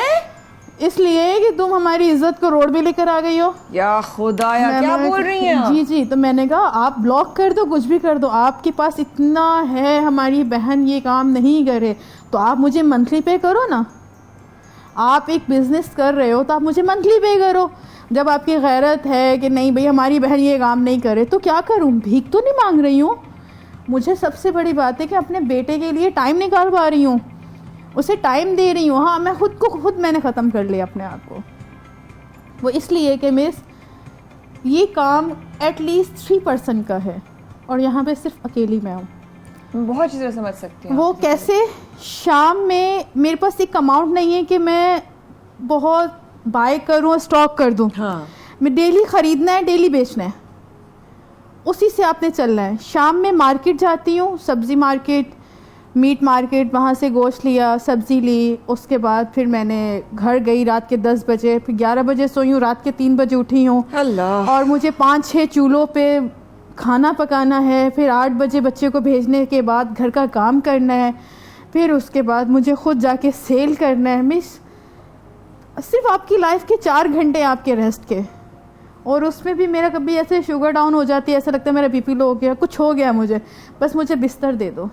उसके बाद मुझे बाकी कुछ होश नहीं होती मैं कहाँ हूँ। अपने आप को बिल्कुल मैंने ख़त्म कर दिया। किस लिए कर दिया है कि अपने बेटे के लिए, अपने बेटे के लिए। तो अब मुझे दुनिया की परवाह नहीं है, मुझे सगे भाई की परवाह नहीं है। लोग क्या कहेंगे, लोग क्या सोचेंगे, जो सोचना सोचने दो। हम राइट हैं, हम सही हैं, हम सही कर रहे हैं। हमारे पास नहीं है अमाउंट तो हम रेस्टोरेंट नहीं बना सकते, तो जो कर सकते हमने कर लिया। एटलीस्ट एक सुकून तो है। नाजिया, लोग जो बहुत बड़े बड़े ओहदों पे रहते हैं ना, उनको कोई भी आम सा काम करने में ना बहुत शर्मिंदगी होती है। मुझे याद है मैं जब कह रही ना मैं बहुत रिलेट कर सकती हूँ। मैं अपना काम शुरू किया जब मेरे पास काम नहीं था, ये वाला काम जो मैंने ज़िंदगी भर किया। तो लोग कहते तुम ये काम करोगी, तुम ये काम करोगी। मैं किसी के आगे हाथ तो नहीं फैला रही ना, रिस्क हलाल तो कर रही हूँ, मेहनत दे रही हूँ। कहते हैं ना ब्लड स्वेट टेयर्स, आंसू खून पसीना सब देना पड़ता है। तो लोग ना कहते हैं ओहो हमने तो इतने बड़े बड़े ओहदों पे काम किया, हम छोटा काम कैसे कर सकते हैं। क्या कहोगी? मिस वही बात आएंगे, लोग कुछ भी कहें, आपने अपने आप को देखना है कि आप सही हो, आप सही कर रहे हो तो आप करो, लोगों की परवाह नहीं करो। लोगों का काम है कहना, कहने दो। अगर आपके घर में राशन नहीं है तो वो देंगे नहीं आपको, लेकिन आप अच्छा आके। नहीं, लेकिन आप अच्छा खा रहे हो ना तो वो बर्दाश्त भी नहीं करेंगे, अंदर ही अंदर से जेलसी होगी उनको। तो आप दुनिया की क्यों परवाह करते हो? नहीं करो परवाह। बेटा क्या कहता है? जी, बेटा क्या कहता है? बेटा कॉन्फिडेंट के साथ अपने फ्रेंड्स को कहता है कि हमारा अपना बिजनेस है, हमारा अपना स्टॉल है, कल हमारा रेस्टोरेंट बनेगा इंशाल्लाह। और वो जब फ्राइडे को उनकी ऑफ होती है तो बाकायदा से मेरे साथ काम करते हैं, बर्तन धोते हैं, मेरे साथ पूरी हेल्प करते हैं। जिस मैंने कभी सोचा नहीं था, लेकिन अगर हो रहा है तो कुछ अच्छा ही होगा। बहुत अच्छा कर रही हो, बहुत अच्छा कर रही हो नाजिया, बहुत अच्छा कर रही हो। आई am so proud of you. इस वक्त मतलब मेरा दिल चाह रहा है मैं उठकर भागती हुई आपके पास आऊं और मैं आपको गले लगा लूं। मेरा प्लीज। Thank you.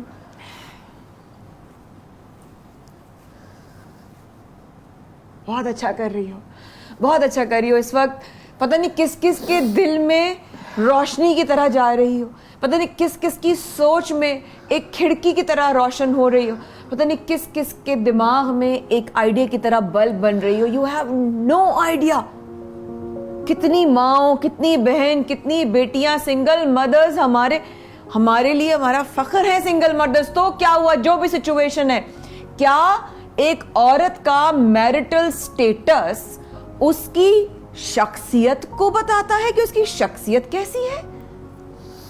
क्या एक औरत होना अपने आप में इज्जत नहीं डिजर्व करता?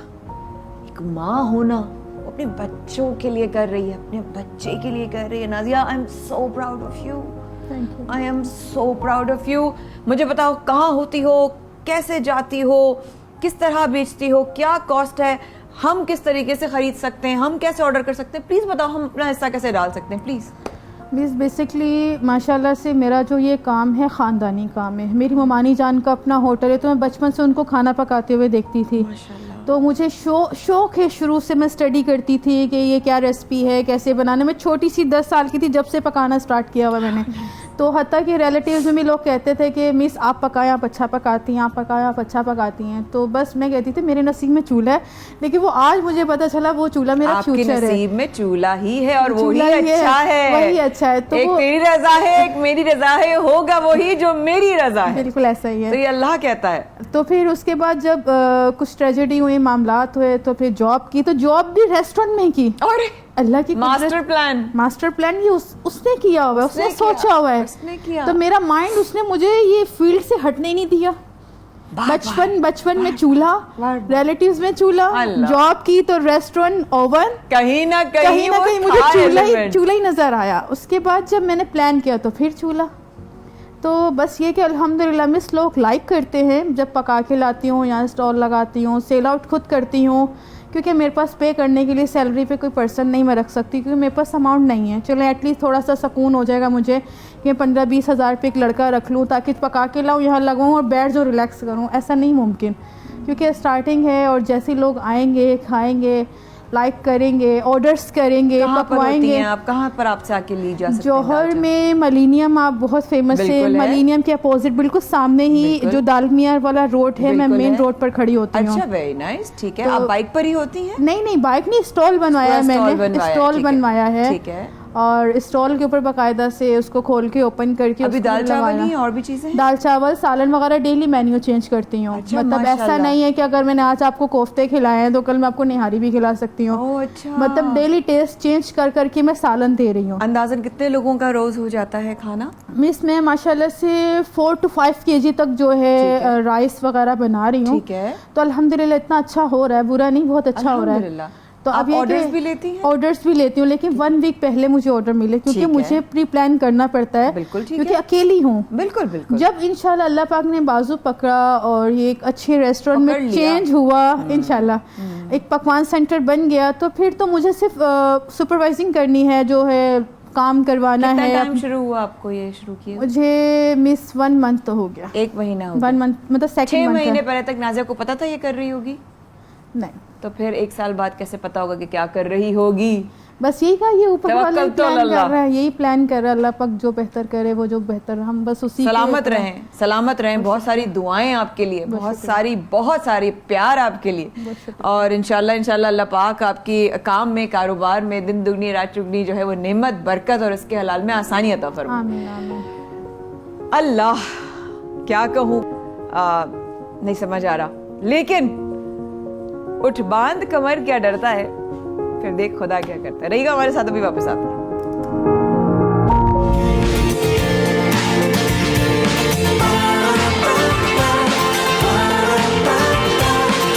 सुबह सवेरे पाकिस्तान।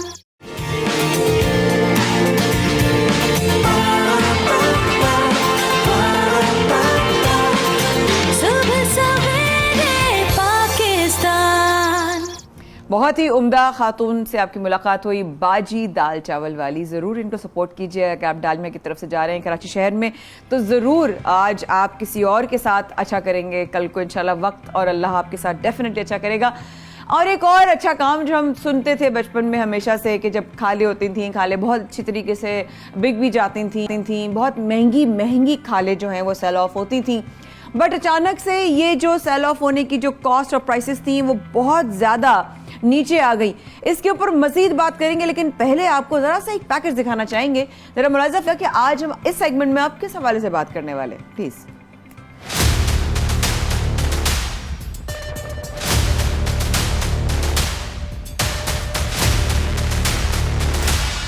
बढ़ती हुई महंगाई ने शहरियों की कुव्वत खरीद मुतासिर कर दी। रवां साल ईद कुर्बान पर मवेशियों की खरीदो फरोख्त में 30% तक गिरावट रिकॉर्ड की गई, जिसकी मिसाल इस तरह दी जा सकती है कि इस साल मंडियों में ईद के तीसरे रोज तक मवेशी बिकने के लिए मौजूद रहे, जबकि गुज़िश्ता बरस चांद रात तक माल खत्म हो गया था। खरीदारी में कमी से मवेशी के कारोबार करने वालों को जहां नुकसान हुआ, वहीं मुल्क की लेदर इंडस्ट्री को खाम माल के हुसूल की मद में दुश्वारियों का सामना करना पड़ सकता है।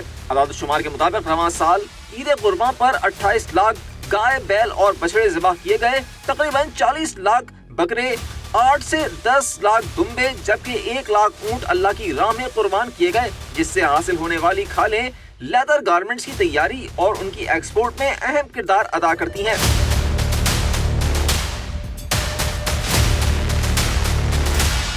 मगर हालिया बारिशों, क़ुव्वत खरीद में कमी और सही हैंडलिंग न होने से 40% खालें ज़ाया हो गईं। इस साल गाय की खाल की कीमत 1200 से 1500 रुपए रही, जबकि बकरे और दुम्बे की खाल 100 से 150 रुपए में फरोख्त हुई। लेदर गारमेंट्स एसोसिएशन के मुताबिक रवां साल कुर्बानी में कमी और खाले ज़ाया होने से इंडस्ट्री को जरूरत पूरी करने के लिए खाले दरामद करना पड़ सकती हैं, जिससे ज़राए मुबादला के ज़खायर पर मनफी असरात मरतब होंगे। तहम हुकूमत खाले जमा करने के साथ उनकी कीमत के तयन के लिए नोटिफिकेशन जारी करती तो कीमत में बेहतरी के साथ साथ उसकी हैंडलिंग भी बेहतर होती और इंडस्ट्री को ज़ायद खाम माल दस्तयाब होता। शिराज अहमद, 92 न्यूज़, कराची। रिपोर्ट आपने देखी और इसी हवाले से मजीद हमारे साथ बात करने के लिए हमें ज्वाइन किया है लेदर गारमेंट्स एसोसिएशन के साबिक चेयरमैन शहजाद अली साहब ने। उनसे पूछते हैं जनाब, वेलकम भी करते हैं। अस्सलाम वालेकुम शहजाद साहब, बहुत शुक्रिया आप प्रोग्राम में आए। और वही वाली बात है, गुज़श्ता सालों की निस्बत इस साल ईद पर कितनी जो है वो खालें जो हैं वो फ़रोख्त हुई, जमा हुई, उसके ऊपर जो है प्रोडक्शन पर कितना असर पड़ेगा? Please do share with us. Thank you very much. आपके चैनल का शुक्रिया कि आपने इस टॉपिक को लिया। उमूमन ये साल में एक दफ़ा इस चीज़ का डिस्कशन होता है क्योंकि ईद उल अज़हा एक ऐसा मौका होता है जिस मौके पे पाकिस्तान की लेदर इंडस्ट्री को बहुत ज़्यादा होप होती है कि हमारा जो रॉ मटेरियल है वो उसको हम वैल्यू एडिशन कर और मुल्क की एक्सपोर्ट को बढ़ाने का ज़रिया बनेंगे। बट बदकिस्मती ये है कि पिछले कई सालों से, मैं ये कहूँ तो गलत ना होगा कि 3 सालों से ये हो रहा है कि मुसलसल खालों की ना सिर्फ कीमत में गिरावट आ रही है बल्कि ये जो रॉ मटेरियल है ये ज़ाया हो जाता है। देखिए, मैं वजह बताने से पहले तो मैं आपको ये बता दूं कि इसकी अहमियत क्या है। पाकिस्तान के अंदर जैसा आपको पता है कि पिछले साल तकरीबन 150 अरब रुपए का जानवर कुर्बान हुआ या ख़रीदा गया। सही। इसके अंदर सर्विसेज भी शामिल हो जाती हैं, सारी चीज़ें शामिल हो जाती हैं। तो इसका मतलब ये है कि एक बहुत बड़ा रॉ मटेरियल का ज़रिया बन सकता था, लेकिन हुआ ये कि हमारे यहाँ क्योंकि लोगों को ये अवेयरनेस नहीं है कि खालों को किस तरह से प्रिजर्व किया जाता है। खाल के लिए होता है कि 4 घंटे के अंदर उसको एक ठंडी जगह पे या सायादार जगह पर नमक लगा दिया जाए तो वो सेफ हो जाती है 4 घंटे के अंदर। अच्छा। बिल्कुल। लेकिन बदकिस्मती ये है कि क्योंकि हम वैसे तो प्रोग्राम्स अपनी एसोसिएशन के लेवल से करते हैं लोगों को अवेयरनेस देने के लिए, बट ये बदकिस्मती है कि लोग इस चीज़ को समझ नहीं पाते।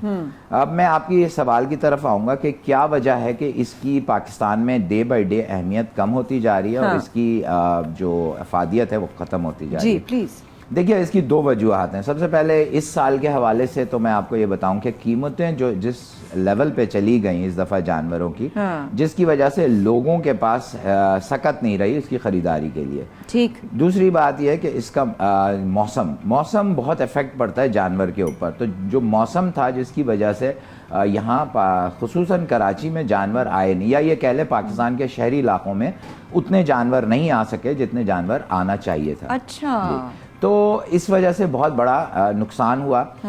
जो खालें ज़ाया होती हैं और उसके अंदर जब आप ये खालें ज़ाया कर देते हैं तो इसका मतलब ये है कि आपके पास खालें वाफिर मिकदार में अपनी एक्सपोर्ट के लिए या अपने गारमेंट बनाने नहीं इकट्ठी हो सकती। राइट। तो उस वजह से फिर हम डिपेंड करते हैं कि किसी तरह से इसको बाहर से इम्पोर्ट किया जाए और इम्पोर्ट करके इन खालों से अपनी तलब को पूरा किया जाए। ये इकोनॉमिक का एक उसूल भी है कि जाहिर है आप कितना महंगा पड़ता होगा। जी हाँ, बिल्कुल महंगा भी पड़ता है। और जो सबसे बड़ा इसके अंदर डायलेमा है, मैं ये कहूँगा सेटबैक है, वो ये है कि आपके अपने मुल्क का जो रॉ मटेरियल होता है आप उसको यूज नहीं कर पाते और आप उसको वैल्यू ऐड करके आप फॉरेन एक्सचेंज नहीं ला पाते। अब होता ये कि जब आप इंपोर्ट करते हैं, बाहर की खाल लाते हैं, तो यू हैव टू पे फॉर दैट और वो ज्यादा पे करना पड़ता है। तो जो आपका मुल्क में वैसे ही आपकी मईशत एक बहुत ही मुश्किल दौराहे पर है और आपके लिए बड़ा परेशानी का सबब बनता है कि जब आप कोई चीज़ बाहर से खरीदते हैं ना कि आप वो चीज अपने ही मुल्क में सेविंग नहीं हो सक रही है और आपका basically outflow out of control होता जा रहा है। बिल्कुल। तो अंकुश शाह साहब, मैं ये आपसे कहूँ, इस तरह आपने मुझे अभी एक टेक्निकल चीज बताई कि 4 घंटे के अंदर अंदर उसको प्रिजर्व करना होता है नमक लगा के एक्सेट्रा एक्सेट्रा, तो क्या उसकी कीमतों का तो अलग बात है जिस तरीके से है, लेकिन जिस तरह इस बार तो बिल्कुल ही सस्ती बिकी है, उसकी ये वजह है कि खाली क्वालिटी की नहीं थी मुताबिक, या बीमारी या डिजीजेस की वजह से? देखिए नहीं, नॉट डिजीजेस, ये तो बिल्कुल गलत बात होगी। मैं आपको nothing to do with that. हाँ, okay. असल में क्या है कि पाकिस्तान में कल्चर है जमा करने का, एक जमा करने का कल्चर। ऐसा नहीं होता कि आप, क्योंकि आप जो कुर्बानी कर रहे होते हो इंडिविजुअल हैसियत में कर रहे होते हैं, तो अब मेरे यहाँ अगर कोई कुर्बानी हुई है और मैं एक नॉर्मल सिटीजन हूँ, तो मुझे नहीं पता मुझे उस खाल को कहाँ देना है, ठीक है? तो अब होता ये था पहले कि मुख्तलिफ एसोसिएशंस जो है ना वो करती थी। एसोसिएशन से मुराद कुर्बानी की खालें फला को दें। जी जी, और ये जो होती थी ना, ये चैरिटी वर्क्स के लिए जो होती थी वो, अब उसमें 4-5 मेन प्लेयर्स थे। मैं उस बहस में नहीं जाना चाहता कि वो एक सियासी मामला है कि कुछ प्लेयर्स को रोक दिया गया, लेकिन एक चीज बड़ी अच्छी होती थी कि खाले सही तरीके से प्रिजर्व हो जाती थी। वो खुद पिक करते थे घरों से और लेके जाके अपने स्लॉट, आप उन पर लेवरेज करते थे कि हमें वो चीज मिल जाती थी, तो हमारा जो टारगेट पूरा हो जाता था, डायरेक्टली बाय हो जाता था वहां से कच्ची हालत में और हमारी टैनरीज में पहुंच जाता था। अब वो नहीं हो सका। हमने क्या किया कि इस साल और पिछले साल भी हमने इसकी अवेयरनेस देने के लिए कुछ एसोसिएशन जो हम समझते थे कि जिनका एक बहुत बड़ा कंट्रीब्यूशन है जमा करने में, हमने उनको ऑन बोर्ड लिया और उनको समझाया कि आप अपने सिस्टम को अच्छा करें और खालें जमा करें और उसके बाद आप उन खालों को हमें बेचें प्रिजर्व करने के बाद। लेकिन इस साल भी वो काफी हमारी बातचीत हुई, लेकिन वो जो बात है ना कि कितनी बड़ी तादाद में ये खाले इंडिविजुअली घरों तक पहुंचकर वहां से कलेक्ट करना और फिर उसको टैनरी तक पहुंचाना, वो नहीं कर सका। ये जिम्मेदारी एक्चुअली सरकार की है, गवर्नमेंट की है, कि गवर्नमेंट इस चीज को इस तरह से बेहतर तरीके से इसको करे और उसको इस तरह से मैनेज करे कि ये खालें इंडस्ट्री तक पहुंचे, क्योंकि इंडस्ट्री तक वो खालें नहीं पहुंचेंगी तो इंडस्ट्री मजबूर है इंपोर्ट करने पे। Right, so if I am not wrong, मैं सर सिस्टम समझना चाह रही हूँ कि जी जो इदारे या जो इंडिविजुअल कैपेसिटीज में लोग ग्रुप्स में काम कर रहे थे उनको तो रोक दिया गया, लेकिन साथ में उसका सब्स्टिट्यूट नहीं दिया गया, उसके लिए आप लोगों को कोई और वे आउट नहीं दिया गया, जिसकी वजह से जो हमारी लेदर इंडस्ट्री है वो अफेक्ट हो रही है और उसको इंपोर्ट करना पड़ रहा है। जहां इकोनॉमी इतनी अफेक्ट हो रही है वहां पर पैसा बाहर बचाने के बजाय हमें और बाहर भेजना पड़ रहा है। Very well said. मुझे हैरत है कि मैंने कभी भी इतना वाज़े और सही पैगाम आपने जो दिया है अभी अपने नाजरीन को, शायद मेरे बोलने की जरूरत नहीं है। अरे नहीं, thank you so much for being with us. Shortage of time, but चूंकि बिजनेस को पढ़ा भी है और 5 साल तक ई कॉमर्स में रही हूँ, सो आई बिलीव हमें इस वक्त पाकिस्तान का ओवरऑल हर इंडस्ट्री में इनफ्लो बढ़ाने की जरूरत है और आउटफ्लो कंट्रोल करने की जरूरत है। एक बात आपको करना चाहूंगा आखिर में, प्लीज, और ये मेरी रिक्वेस्ट भी आपके चैनल के हवाले से। देखिए, दुनिया में ना हर मुल्क का अपना कुछ एसेट्स होते हैं। True. और वो रॉ मटेरियल की सूरत में होते हैं। True. चाहे मैं कपास ले लूं जिससे यान बने, यान से, और ये हमारा रॉ मटेरियल है, ये हमारा रॉ मटेरियल, स्ट्रेंथ है। हमारे मुल्क में कपास भी सरप्लस में जाती है, स्किन्स भी, क्योंकि we are meat eating people. हम लोग हमारे दीवाने हैं लोग पूरी दुनिया में हमारे लेदर के। आप कहीं यूरोप चले जाएं, आप अमेरिका चले जाएं, आप कहीं भी चले जाएं, लोग कहते हैं oh Pakistani leather, Pakistani leather. And really hope कि नेक्स्ट ईयर जो है वो सिचुएशन और बेटर हो जब इंशाल्लाह हमारी मुलाकात हो। मिसाल के तौर पे जैसे हमारी company, we are working for the brands. अब ब्रांड को हम ये बताते हैं कि हमारे मुल्क का एनिमल है। तो आखिर में सिर्फ आपको ये कहना चाहूंगा और सरकार को ये कहना चाहूंगा, गवर्नमेंट को, कि आप लाइव स्टॉक की फार्मिंग करें, लाइव स्टॉक की फार्मिंग करें। Thank you so much Rasa for being with us. I am so sorry, time बड़ा कम है, लेकिन यहाँ पे छोटा सा वक्फा लेना बहुत जरूरी है। तो सवेरे पाकिस्तान में please do stay with us. हम अभी वापस आते हैं। I am really sorry, time.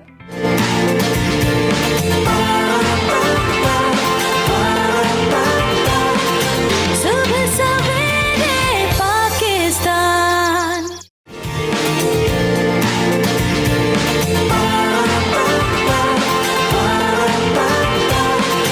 सुबह सवेरे पाकिस्तान।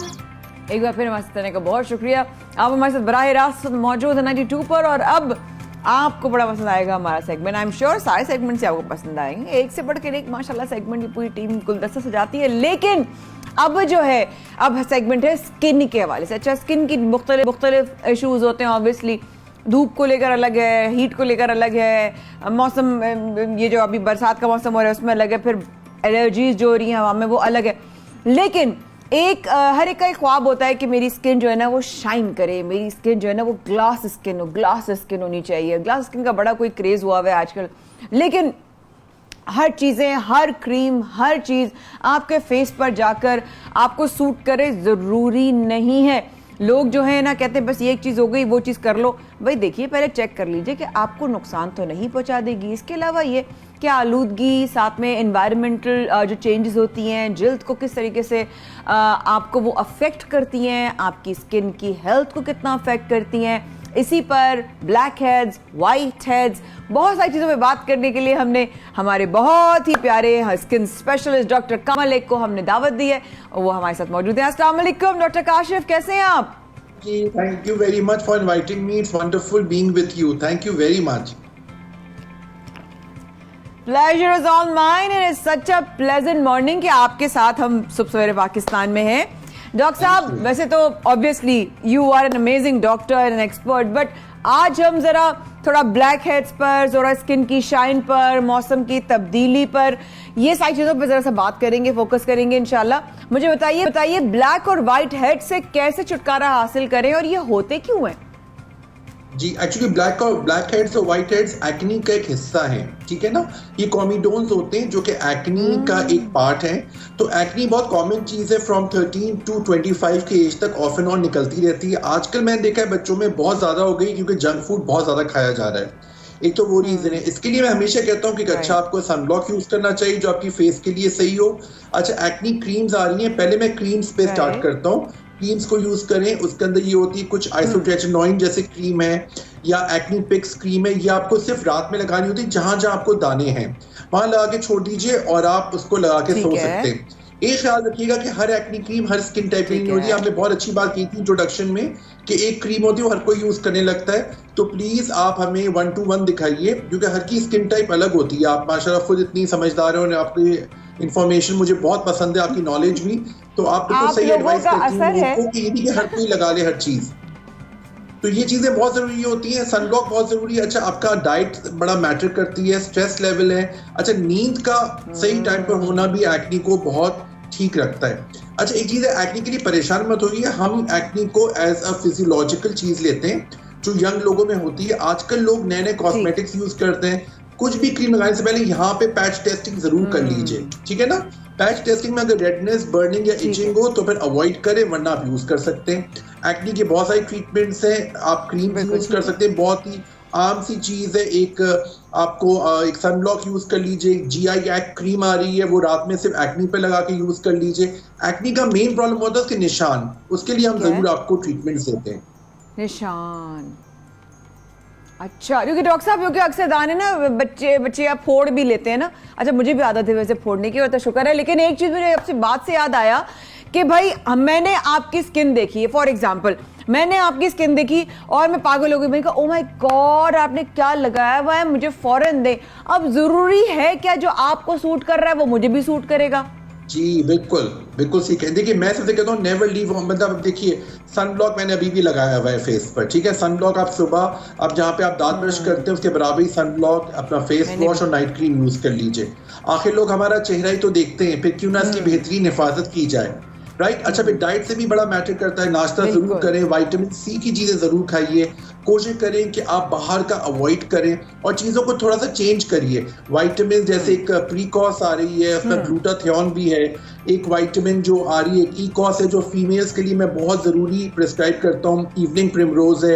अच्छा, एक चीज आप बहुत ख्याल रखिए कि अपना शेड्यूल, आपने देखा होगा हम सब ने आजकल में शेड्यूल खराब किया हुआ है, रात को दिन, दिन को रात। उससे भी एक्नी भी होती है, स्किन भी खराब होती है और ग्लो नहीं आता। तो मुझे ये क्योंकि जब से मॉर्निंग शो में दोबारा शुरू हुआ है, I come back to that routine कि सुबह उठना, जल्दी सोना, इतना हेल्दी इंसान फील करता है, ज्यादा काम कर सकता है, दिन में आपको ज्यादा टाइम मिलता है, ज्यादा चीजें आपकी होती हैं। आपकी मेंटल हेल्थ आपकी स्किन पे कितना असर करती है। लेकिन साथ साथ जो मौसम की आलूदगी है, इस वक्त जो मौसम है, बाहर बड़ा हब्स है काशिफ डॉक्टर साहब, आपको पता है, और बाहर अभी मौसम बारिश का होने वाला है। ऐसी सूरत में अक्सर लोग भाग जाते हैं क्रीम लगाने के और चिपचिप हो जाएंगे। क्या मशवरा देंगे ऐसे लोगों को? जी जी मैं उनको मशवरा दूंगा कि जो भी क्रीम यूज करें उसको कूल पिक्स लोशन आ रहा है या कैलेमीन लोशन आ रहा है उसमें मिला के यूज करें। अच्छा कैलेमीन लोशन है थोड़ी सी ड्राई भी करता है स्किन को, और अभी जो गर्मी दाने आपकी स्किन जो बहुत हब्स वाली हो रही है उसके लिए बहुत अच्छा है। फेस पे भी लगा सकते हैं, बॉडी पे भी लगा सकते हैं, जो भी आप क्रीम लगाएं सनब्लॉक में आप कैलेमीन लोशन या कूल पिक्स के नाम से या डीके लोशन के नाम से आ रहा है वो आप मिक्स कर दीजिए, उससे एक सूदिंग इफेक्ट भी आता है। अच्छा और सही आप कह रही हैं कभी कभी चिपचिपाहट होती है लोगों को, तो मैं सनब्लॉक के साथ ये जरूर यूज करवाता हूँ ताकि वो न्यूट्रलाइज हो जाए।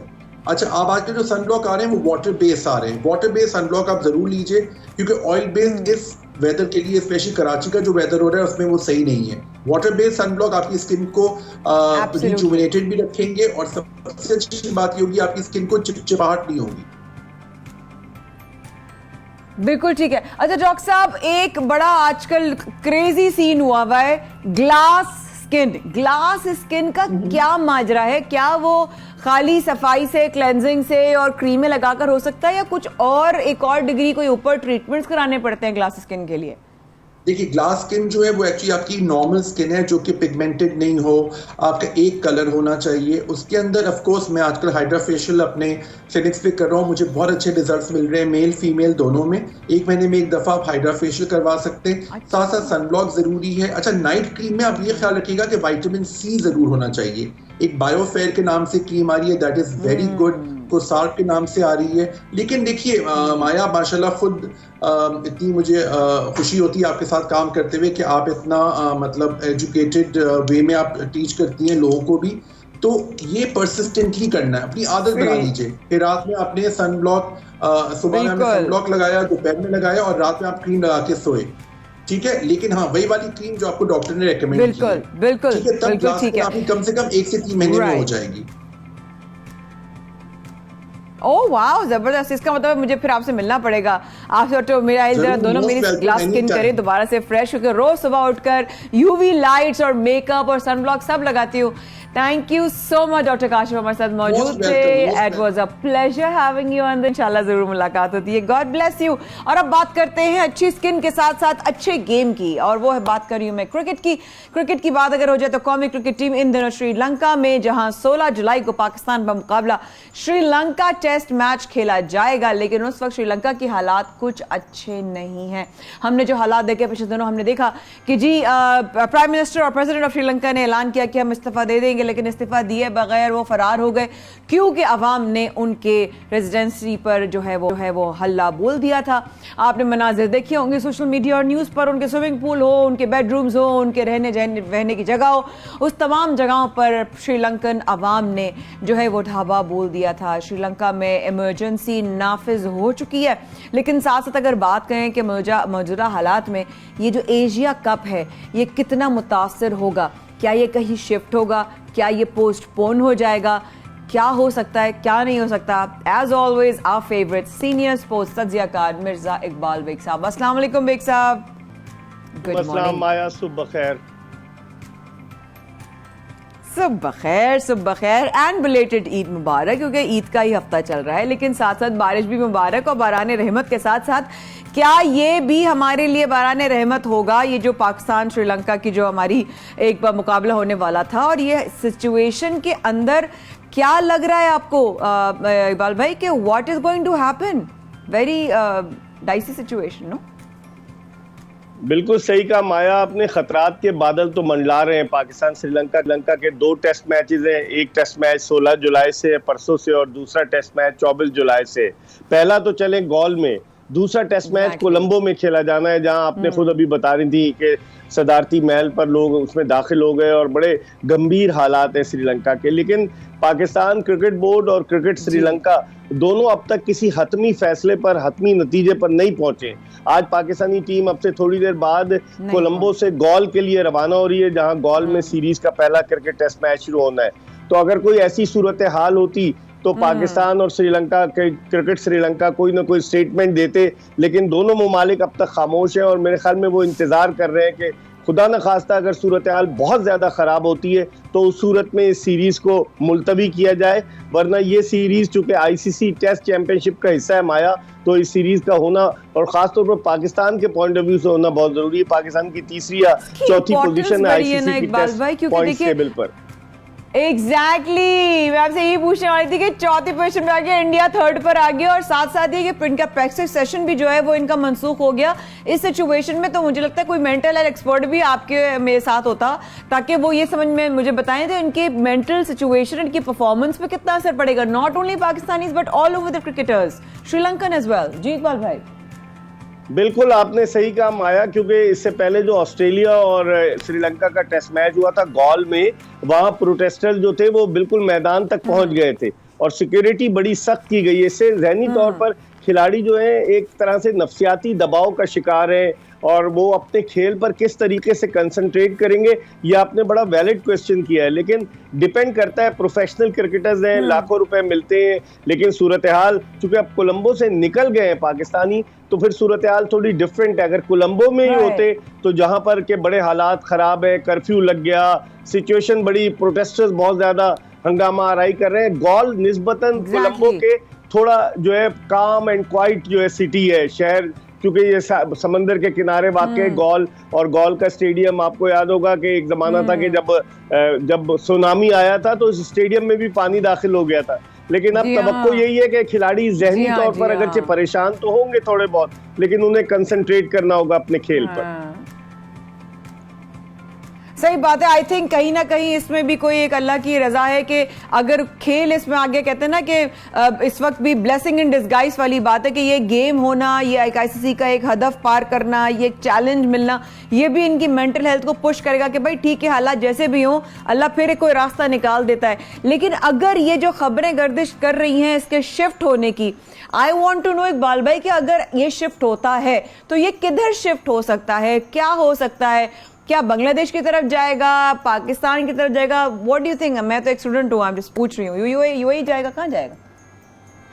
देखिए माया, ये अगर 2 टेस्ट मैचेस मुलतवी होते हैं तो बाद में श्रीलंका में ही होंगे, लेकिन इसके बाद 27 अगस्त से Asia cup T20 cricket tournament शुरू होना है जो वर्ल्ड कप T20 की तैयारी का हिस्सा है। अब श्रीलंका के माशी हालात भी ऐसे हैं, आया क्रिकेट श्रीलंका इस टूर्नामेंट को मैनेज कर पाएगी या नहीं, तो उसके हवाले से 26 जुलाई इस माह की 26 तारीख डेडलाइन दी है एशियन क्रिकेट काउंसिल ने क्रिकेट श्रीलंका को कि वो फाइनल हतमी उन्हें बताए। और जो बेस्ट ऑप्शन इस वक्त नजर आ रहा है वो बांग्लादेश है, क्योंकि देखिए पाकिस्तान में तो किसी सूरत नहीं हो सकता, हम कैसे तैयारी करें, और फिर भारत भी इस टूर्नामेंट में हिस्सा ले रहा है, भारत पाकिस्तान आकर नहीं खेलेगा, तो एक सबसे जो बेस्ट ऑप्शन है वो तो इनके पास बांग्लादेश है। बांग्लादेश क्रिकेट बोर्ड कह चुका है कि हम तैयार हैं होस्ट करने के लिए एशिया कप को, लेकिन एक ऑप्शन इनके पास मुत्तहिदा अरब अमारात भी है। बाद लोग कह रहे हैं अगस्त और सितंबर में वहां गर्मी बहुत ज्यादा होती है तो वहां बड़ा मुश्किल हो जाएगा, तो चांसेस यही है कि अगर श्रीलंका में एशिया कप T20 नहीं हुआ तो सूरत में ये बांग्लादेश में होगा। ठीक हो गया इकबाल भाई, लेकिन एक लास्ट वेरी इंपॉर्टेंट क्वेश्चन कि खुदा न खास्ता टेस्ट सीरीज मुकम्मल फर्ज करें नहीं हो पाती किसी भी वजह से, गॉड फॉरबिड, तो पाकिस्तान की position as far as the points are concern वहां पर कैसे अफेक्ट करेगा? माया, पोजीशन तो वही रहेगी, लेकिन मेरे ख्याल में क्योंकि अभी अगला साल भी 2023 तक मैचेस होने, दीगर टीमों के जो आईसीसी टेस्ट चैंपियनशिप में टीमें एक दूसरे के खिलाफ रेसिप्रोकल बेसिस पर खेल रही हैं, तो मेरे ख्याल में अगर मुलतवी भी होती है तो चांस होगा कि आइंदा कोई विंडो मिल जाए जिस विंडो में इस सीरीज को एडजस्ट किया जा सके ताकि पॉइंट्स का जो मामला है वो हल हो सके। ठीक हो गया। अच्छा इकबाल भाई, सिचुएशन में जो भी खेल रहा है मेरी नजर में तो सारे हीरो हैं, लेकिन अगर मैं आपसे पूछूं being an expert, Babar Azam के अलावा और कौन है शाइनिंग स्टार? देखिए बाबर आजम के अलावा जो है वो माया सबको पता है कि मोहम्मद रिजवान है, लेकिन उन्होंने कराची टेस्ट में बड़ी अच्छी बैटिंग की थी, T20 के वो स्पेशलिस्ट हैं। मेरी नज़र में इस वक्त जो है ना सबकी नज़रें शाहीन शाह अफरीदी पर मरकूज होंगी, हालांकि श्रीलंका की विकेटें कंड्यूसिव नहीं है फास्ट बॉलर्स के लिए, तो मेरे ख्याल में बाबर के बाद जो दूसरा स्टार होगा वो शाहीन शाह अफरीदी होगा। सही बात है। शाहीन अफरीदी की जब शक्ल याद आती है तो मुझे एक स्माइल का आइकॉन याद आ जाता है कि बस एक स्माइल माशाल्लाह से, he has a very smiling and pleasant face. But जहां तक प्रेजेंट की सिचुएशन की बात करते हैं तो प्लेजेंट सरफराज साहब के हवाले से नहीं है इकबाल साहब, उनको क्या आपकी नज़र में, आपको क्या नज़र आता है, क्या वो क्रिकेट की तरफ वापस आएंगे या वो कहेंगे उन्होंने खैराबाद कह दिया है, just going to do probably farming या किसी और चीज़ में अपने आप को बिजी रखेंगे? व्हाट डू यू से इकबाल भाई? देखें, मीडिया के दबाव की वजह से सरफराज अहमद को ये कैरी कर रहे हैं, लेकर जा रहे हैं, क्योंकि उन्हें प्रेशर का सामना करना पड़ेगा मीडिया के। लेकिन सरफराज अहमद को क्रिकेट की बस का तन्हा मुसाफिर बनाए हुए दौरे पे ले जाते हैं, घुमाते फिराते हैं। एक पाकिस्तान का साबिक कप्तान है, उसको इस तरह से घुमा रहे हैं। लेकिन सवाल ये पैदा होता है कि चूंकि मोहम्मद रिजवान माया बहुत अच्छी परफॉर्मेंस दे रहे हैं तो उनको भी ड्रॉप नहीं किया जा सकता। लेकिन वनडे में हम जरूर सरफराज अहमद को मिडिल ऑर्डर में एज अ बैट्समैन ट्राई कर सकते थे। अब देखें क्या होता है। यहाँ पर तो जिसे पिया चाहे वही सुहागन वाली बात है, इसके अलावा और क्या कह सकते हैं। बिल्कुल ठीक कह रहे। Thank you so much Iqbal भाई फॉर टेकिंग आउट टाइम। बड़े दिनों बाद बात हुई बट बहुत अच्छा लगा and I really hope, because Pakistan में जहां क्रिकेट दोबारा से उभर रहा है, श्रीलंका की सिचुएशन देखते हैं तो हमें दुख भी होता है, हालात को देखकर बड़ा अफसोस होता है। हमने इस तरह के मनाजिर कभी नहीं देखे थे कि भाई इस वक्त कोई वहाँ रूल करने वाला नहीं है, क्रिकेटर्स हैं वहाँ के, वो चाहते हैं इस वक्त उनकी आवाम की सपोर्ट उनके साथ हो, लेकिन आवाम खुद अपने आप को इसको सपोर्ट नहीं कर सकती तो वो किसी और को क्या सपोर्ट शो करेगी। आई थिंक हमें हाफ ग्लास फुल देखने की जरूरत है। Being a Pakistani, at least हमारे पास एक अपना मुल्क है, अपनी ज़मीन है, हमारे पास लोग हैं, हमारे पास इलेक्शंस हैं, हमारे पास पार्टीज़ हैं जो हर पाकिस्तान की बेहतरी की बात करते हैं। तो क्यों नहीं हम अच्छा देखते, क्यों नहीं हम हाफ ग्लास फुल देखते। रखिएगा अपना ख्याल। होती है कल आपसे मुलाकात इंशाल्लाह सुबह सवेरे पाकिस्तान में। अल्लाह हाफिज़।